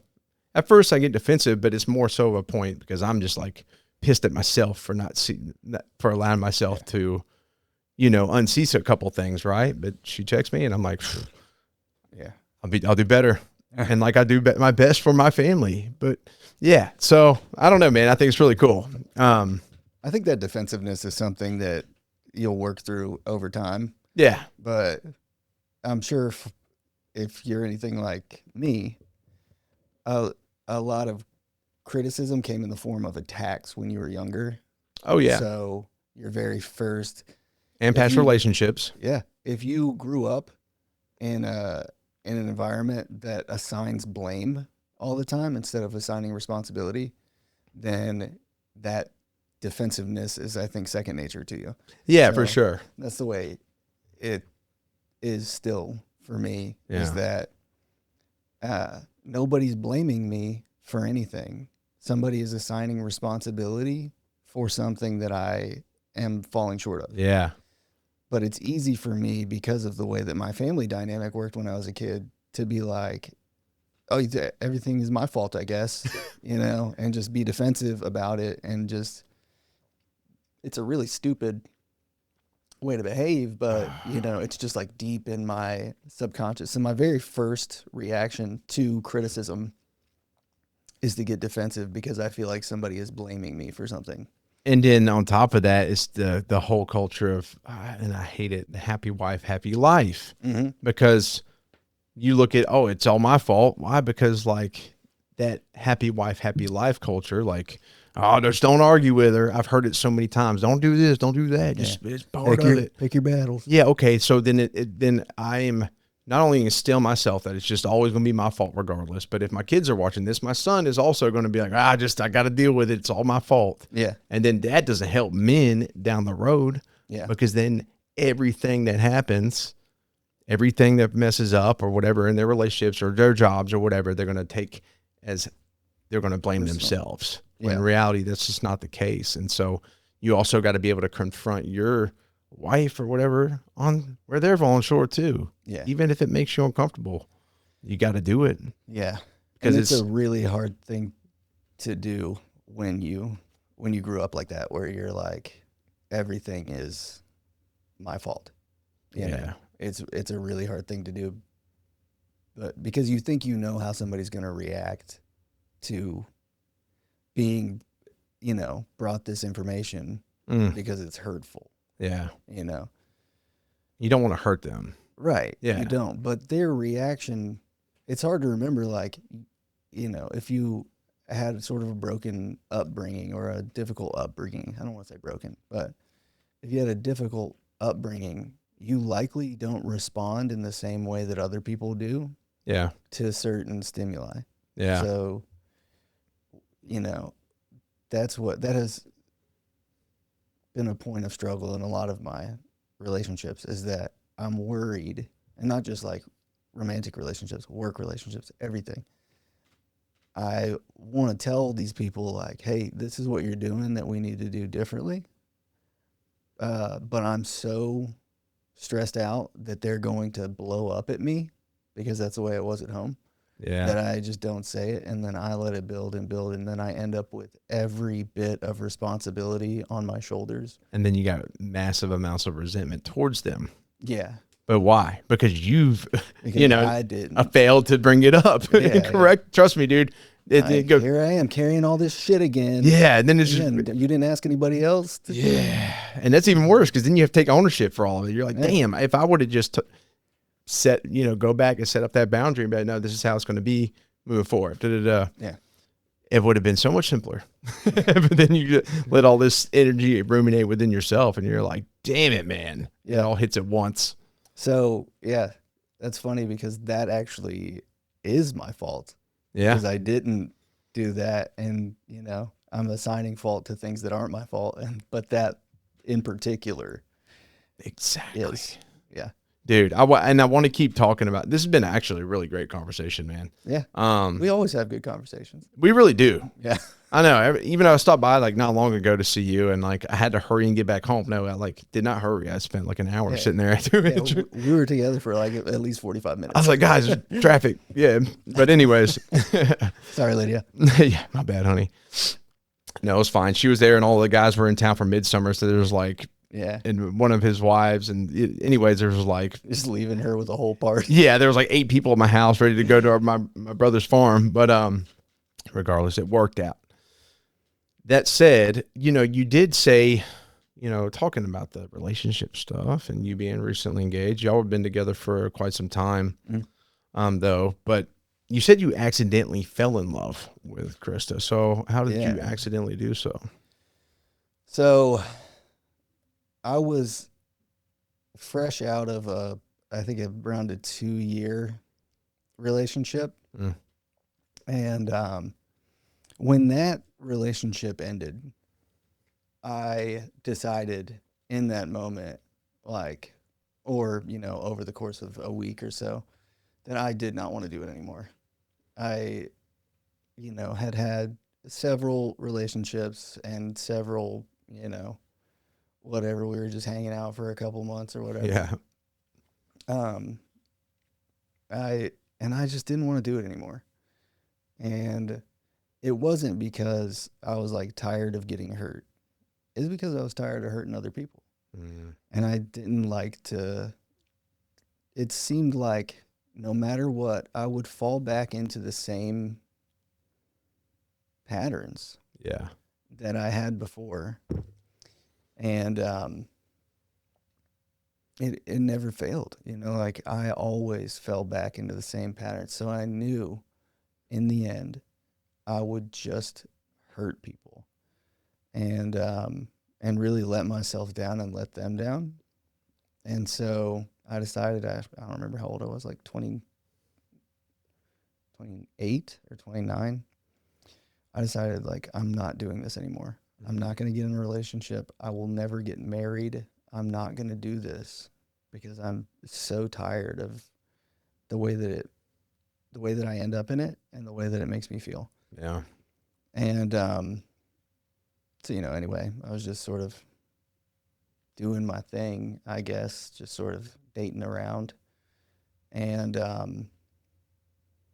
Krista posted a picture on Instagram, and I was like, shoot your shot, buddy. You were like, damn, okay. Yeah. She looked good. Yeah. And yeah, she was playing football with the Nashville Knights at the time. Yeah. And she posted this picture of her, you know, in her uniform. And I was like, You were like, she looks tough. I'm like, she looked good. I'm just kidding. So I just sent her a message, and verbatim it was, "Ooh, look at you," and and the heart eyes emoji. And I thought that was just gonna get out there, and she was gonna be like, "Thanks," and that was gonna be the end of it.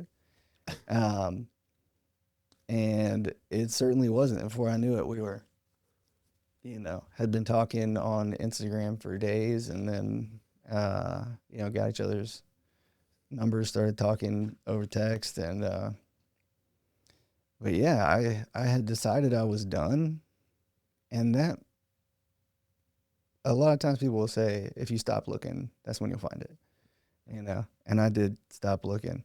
Bro. And you know, there was a time when she was like, what is this? You know, like, what are we doing? And I was like, I was going to stick to my guns. And I was like, I'm not ready to do anything. And I didn't want to tell her outright, like, hey, I have no intention of ever being in a relationship again. Yeah. But I did tell her something like, I'm not going to be in a relationship. I'm not ready for that. And it caused some friction, but she was still willing to like help me with my business stuff that she had been helping me with. And it was so awkward, dude. Yeah. She was just like helping me. And then, yeah, I don't remember what happened with that, but that's besides the point. It's just, I was not willing to be in a relationship again. Yeah. It is, you know, usually if you're receiving no friction, you're not going the right direction. Yeah. You know, and people really, really hate to see you follow a passion and become successful at it. It's crazy. The further you get too, it's like, there's going to be people betting against you, but then the closer you get, the more open you see that. Yeah. You're like, oh, you really are betting against me. Like he'll tell you in one way or the other. And it's like, okay, it's cool. Yeah. Go ahead and put all your chips in there. And a lot of people are betting against you. I think it was Dave Chappelle who said, I forget how he put it, but he was basically saying, there's nothing more satisfying to a coward than to watch a courageous man fall. Yeah. And it's crazy that was Dave Chappelle who said that, but yeah. Okay. I'm writing this down. But, you know, it's true. You know, what it does, I think, is supports a thought that they've always had, that if they try, they'll fail. And so they get to be right in that moment when they watch a courageous man fall. Yeah. So they get to be like, okay, yes, isn't it great that I didn't do that and embarrass myself and end up that same way? And it's really not, but it's it gives them a justification for having never tried. For sure. Dude, I'm a conqueror, man. And like it's just like in a almost like a historical sense, right? Like the way I look at it is two things. I want to go find new opportunity and new land that's greener and more powerful and can help my family thrive and grow, you know, and create opportunity. I mean, all the things that come along with what I want my business to do, right? But say I'm like back in the ancient times and I'm like, honey, I'm going to go find us somewhere better. I'm going to go like to a whole new level, but I got to go out just got to go head in a direction. Yeah. So that's a lot of risk, which going into entrepreneurship is similar in a way.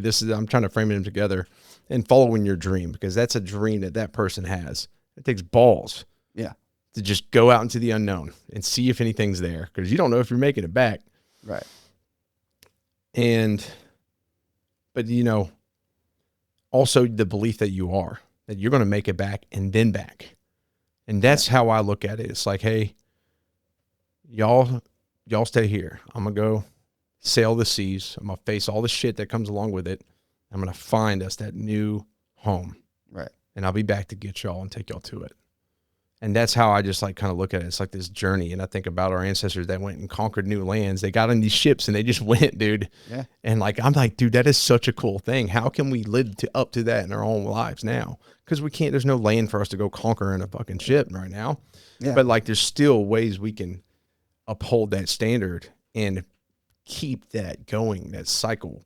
Yeah. And then you got the people that like, they're like, nah, man, that dude's stupid. I'm staying here on the shore. But when he gets back, I'm going to go back with him. I'm going to reap that reward. Yeah, yeah. It's like, and then they'll try to like ride your coattails to that new place and, claim it or whatever the case is, right?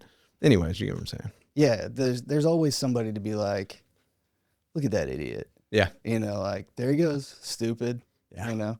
But, then you get back and they pretend they were with you the whole time. And my uncle always says, be careful who you let hitch their wagon to you.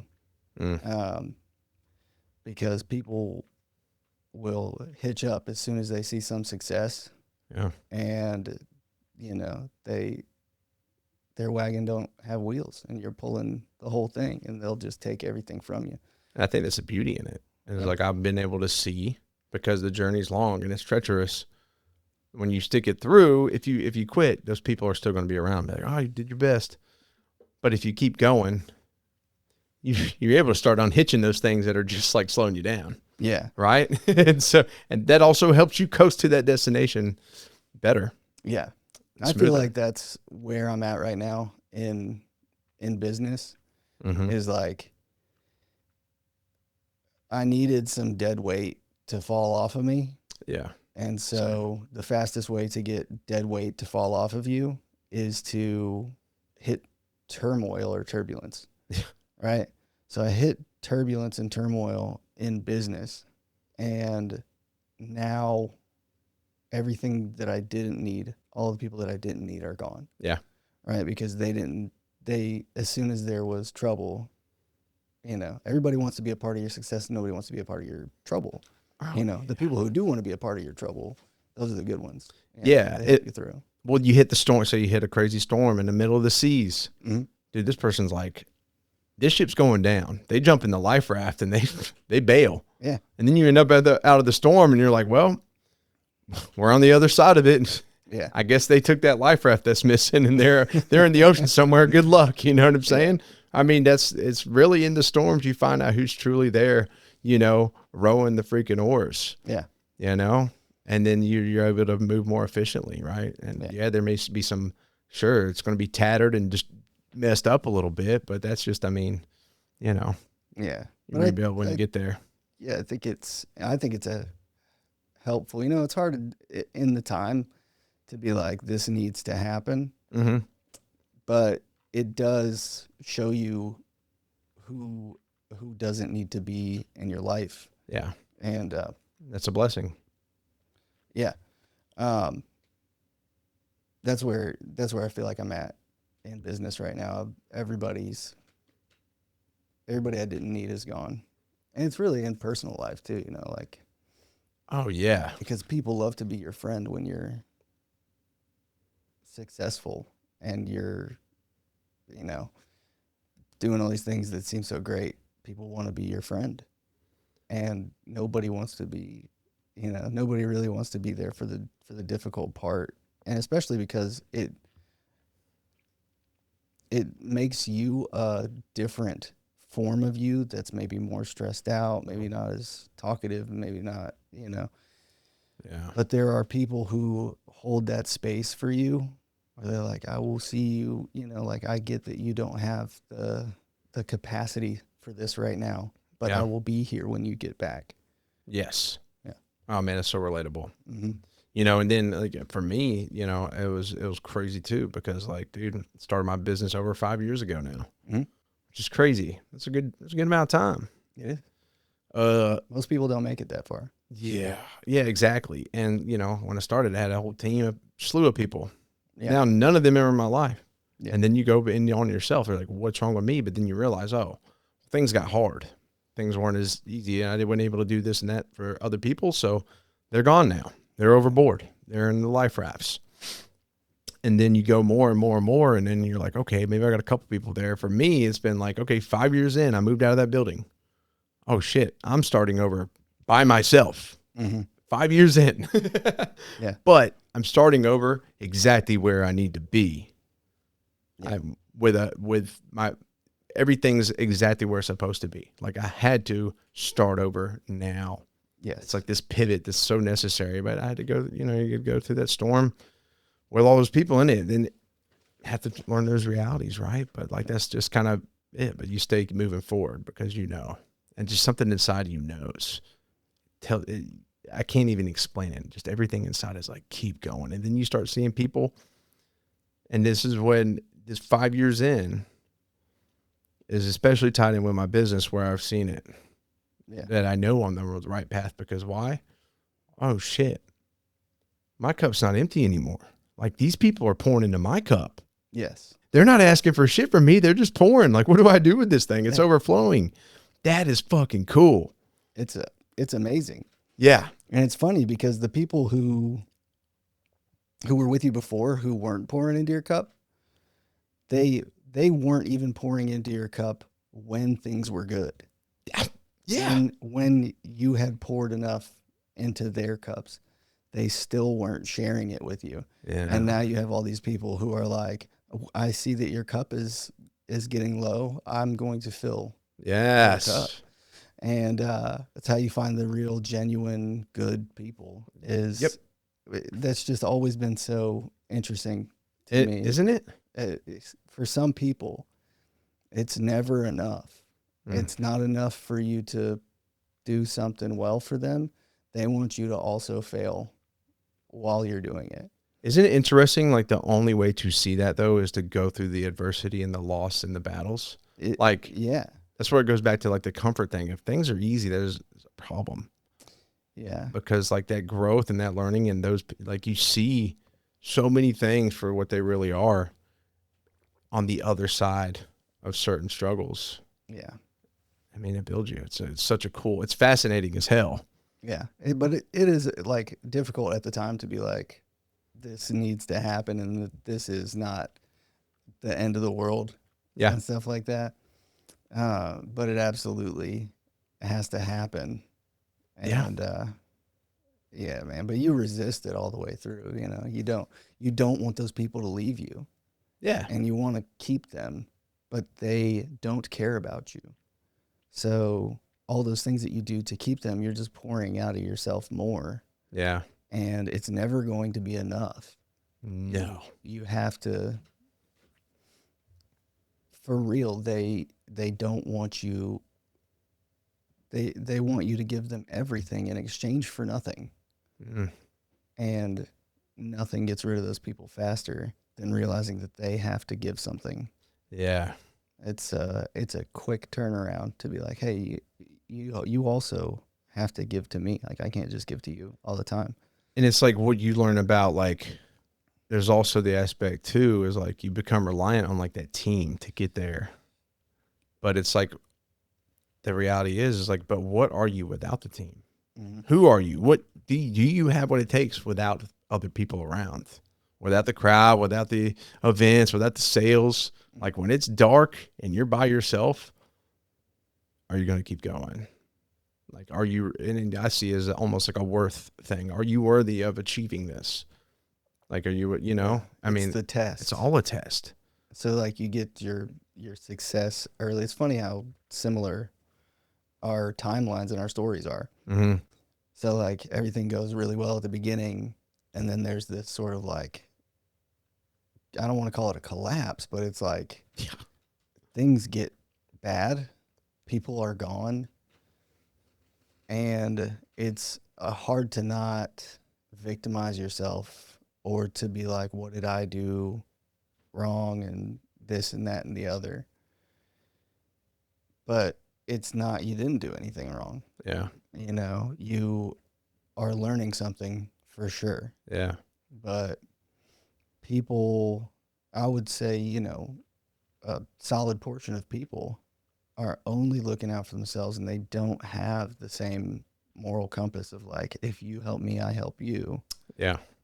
Or let's do this together. Let's build something great together. And it's disappointing to learn, especially when to learn that lesson means loss. Yeah. It means loss. And then for me, it was like that also, like, not only have I been sacrificing, which I can get, but then it's like, oh shit, well, guess who makes the sacrifice when I do? My wife and daughter, man. Yeah. And I'm like, fuck, Joe. They had to sacrifice too. And that almost makes me emotional, because it's like, fuck, dude. Like, I let other people take advantage of, like, you know what I'm saying? And like, it's all a learning process, but it's like, damn, that's a harsh reality, bro. Yeah. You know? And so, because at the end of the day, it's all for them. Like, they're number one in my life. Right. So, but you learn from it, you know, and you don't make the same mistakes. And that's the beautiful thing. I think it's crazy how you do connect with that. Yeah. Yeah, dude, it's cool. Maybe not from like the family, wife and daughter standpoint, but just the similarities in the journey and like all these realizations. Obviously, we faced a lot of similar things in our own ways. Yes. But yeah, I mean, you know, my last thing on it is like, it's like equated to when you're on this high and then you start to fall back, you almost feel like your team's going to be like, I got you. Yeah. They got their arms out, and then you hit your back hard as shit, and you're like, dude, that hurt. And the dust settles, and you wake up, and you're like, wait, where is everybody? Yeah. Oh my God. Yeah. Yeah. And don't get me wrong, I gotta also, you know, I don't discredit the people I've always supported. Like, there's always been people that I've supported and, you know, shared everything and been a part of it. And I got my wife and daughter, like, those people are always there. I think it's just directly the people tied in with your business and your team, right? Yeah. It's a little bit different, but still. And it hasn't been, you know, a lot of the people that worked with me and worked for me were great. And it just, you know, over time, they needed something different. And they told me that, and they moved on. Mm-hmm. And there were plenty of them. Yeah. But there were people who genuinely maliciously attacked me due to, I don't know, jealousy or something, but they genuinely attacked me, and it took me down, and it hurt pretty bad. Yeah. And I'm just now able to start rebuilding from there. Mm. And so it must have been kind of recent. No, really, it's just it's something that was wearing me down. Yeah. Over time, and lost my passion for it because of that. I mean, relatively recent, 2 years. But, yeah. Yeah. I mean, that's a hard realization too, when you're like, I would never do that to somebody. Yeah. But they would.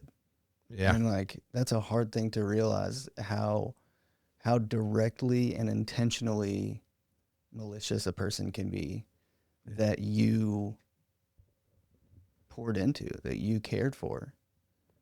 Yeah. That is a crazy thing to see how far somebody will go who you genuinely took time and energy and money and put it into them. Yeah.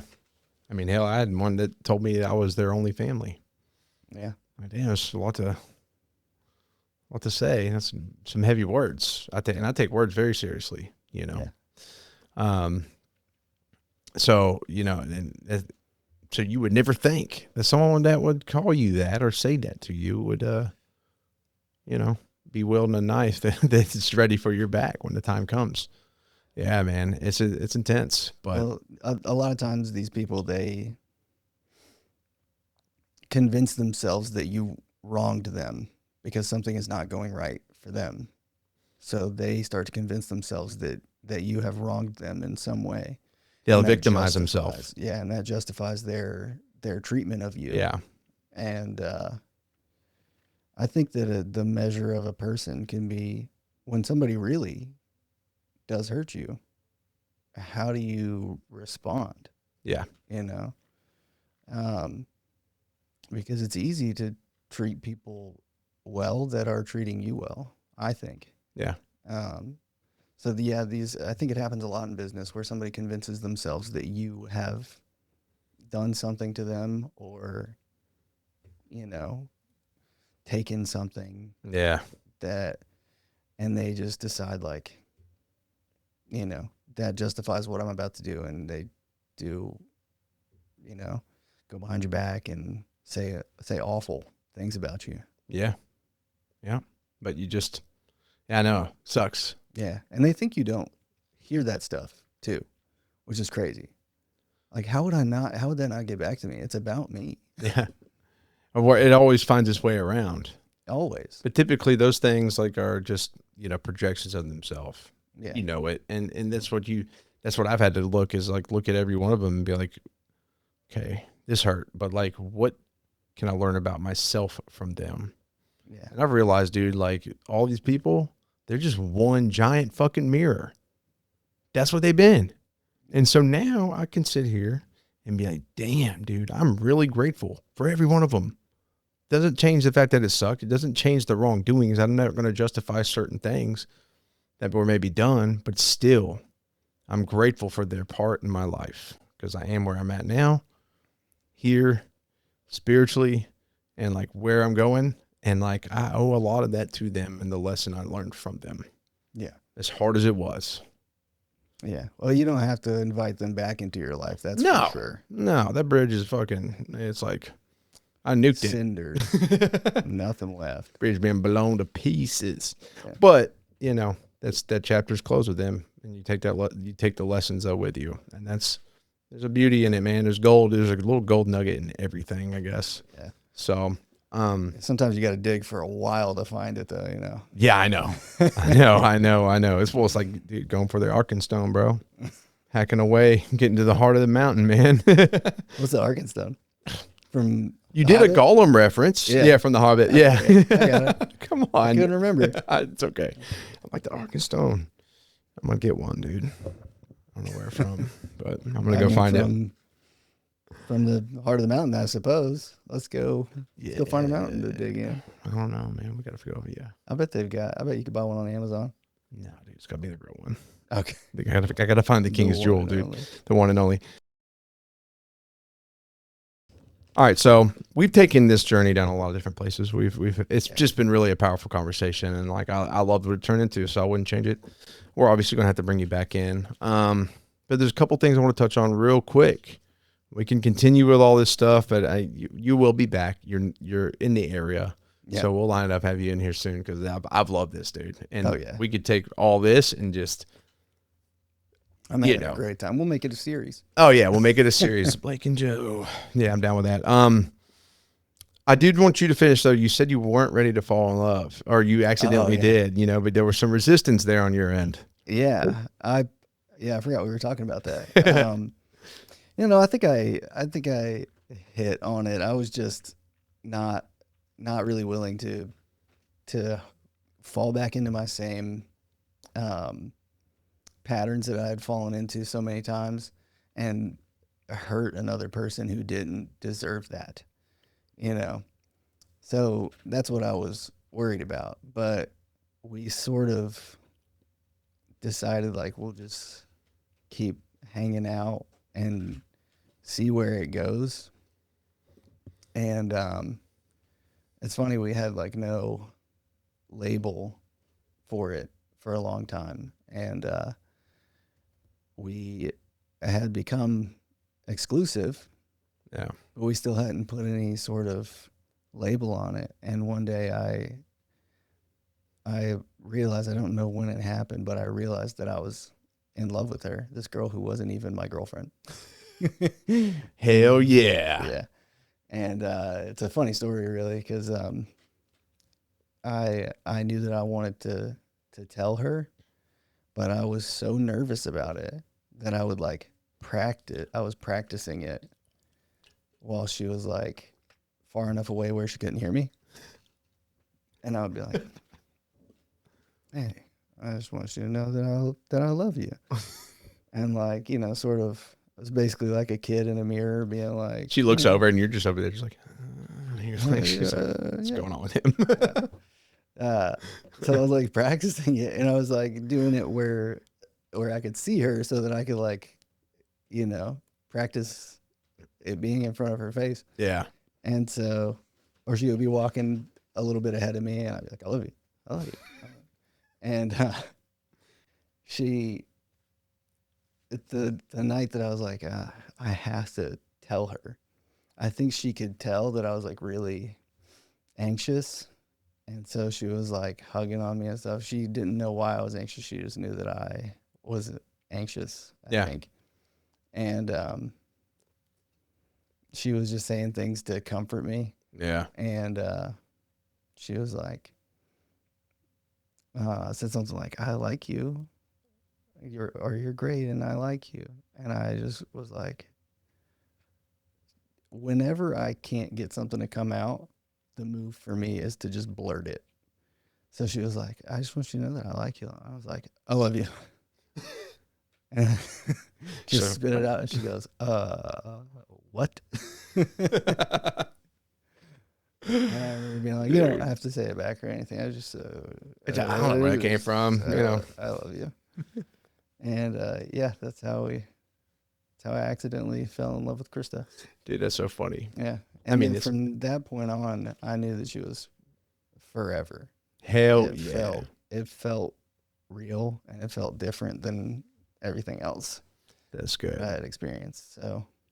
Oh yeah, thanks for sharing. I wanted to hear it because, like, you know, I'm a sucker for love stories. Yeah, always will be. You know, and I thought it was funny because like Lydia and I met on Instagram. Mm-hmm. You know, obviously she pursued me. She knows this. She said she was like, I want you so bad. I was like, it was crazy. No, I'm just kidding. She didn't. No, she literally reacted to like a image of the mountains. I was in Gatlinburg, and I was like, yeah, you're missing out. I was like sitting by a fire, and then it just bled into conversation. We met. I fell in a lot, like immediately. I was like, you know, I didn't say it the first night, but I fell for her immediately. Although I wasn't looking either. And then I ended up telling her, you know, I don't know, several days later, I was like, well, she says I told her that. I feel like I remember her telling me, but I don't know. She said I tell a lot different than she does. Anyways, so I guess I said I love you. And it was a thing, man. But what I'm getting at is it's cool. Like we both met the same way. Good old IG. That's why I was like, dude, why'd y'all ban me? I fell in love through this platform, you know? That's why I said that the made up person. Spokesperson. They're like, okay. Yeah, I know. and then what is it? Oh yeah, and then we both went through that phase of like not wanting to ruin it and that anxiety there, right? Yeah. And you know, it's interesting you said that too, because I went through the same shit. And I remember like first time ever having anxiety, I didn't know what it was. I was used to be one of those guys that like depression, anxiety, it's a mindset. Yeah. You know, like I was that person. I was like, nah, I don't believe in that shit. I'm not going to get it. Well, then I fucking started having anxiety attacks. And why? Because I was like, dude, this is destined. I'm destined to destroy it. It's too good. I'm going to fuck it up. But you know, the difference is unlike in all past relationships, she was like, it's okay to feel that way. Yeah. And she just let me work through that. And then that's how I started to heal. I talked about that. And it was very powerful. But anyway, so I love to hear that, dude, because I'm just like, it gets me all, you know. Well, Krista and I did not meet on Instagram. So we both grew up in Spring Hill. Oh. But yeah, we had met before that. There was no like thought of it. I was in a relationship. She was in a relationship. There was no thought of it being anything romantic or anything like that. But what's really funny is that my best friend growing up, his name's Mark. He has a younger sister. Mm-hmm. And she's 6 years younger than him, making her 5 years younger than me. Well, they shared a Jack and Jill bathroom while we were growing up. So I was always in Mark's room, and there was always a bunch of girls over there in Jackie's room. And one of those girls was Krista. And we never met each other or anything, but she was really close with Jackie, and I was really close with her brother Mark. So we were in the same house. That's cool. A lot growing up, and just never really crossed paths besides being super irritated by Jackie's friends who were being loud. Dude, that's pretty funny, man. So y'all were in that same vicinity, just like that energy was already, there's a spark or something. And look at y'all now. Yeah. Well, dude, thank you for sharing that. And, you know, there's so much more we could dive in. We got to cut out, guys. I know this was so good, and I'm really excited to get it going again. I've got 2 questions. One, you know, given you talked a lot about your journey and step 1 in your growth, which is breaking away from alcohol, what would Blake today say to Blake then? In regards to that? Just in general, and like in life, and like what's ahead, you know, like knowing where you were in that mindset at that time, what would you tell that young man? I think the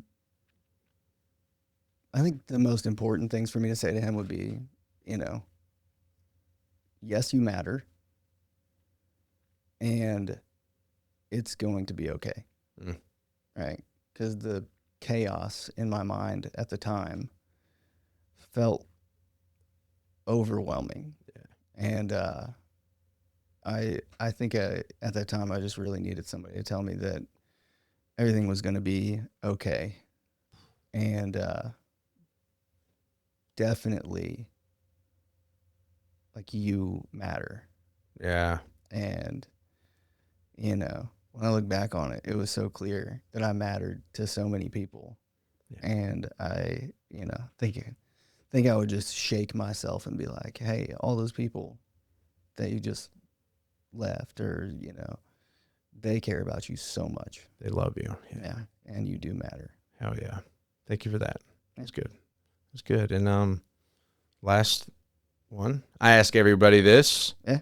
Blake, what is your relentless pursuit? I would say my relentless pursuit is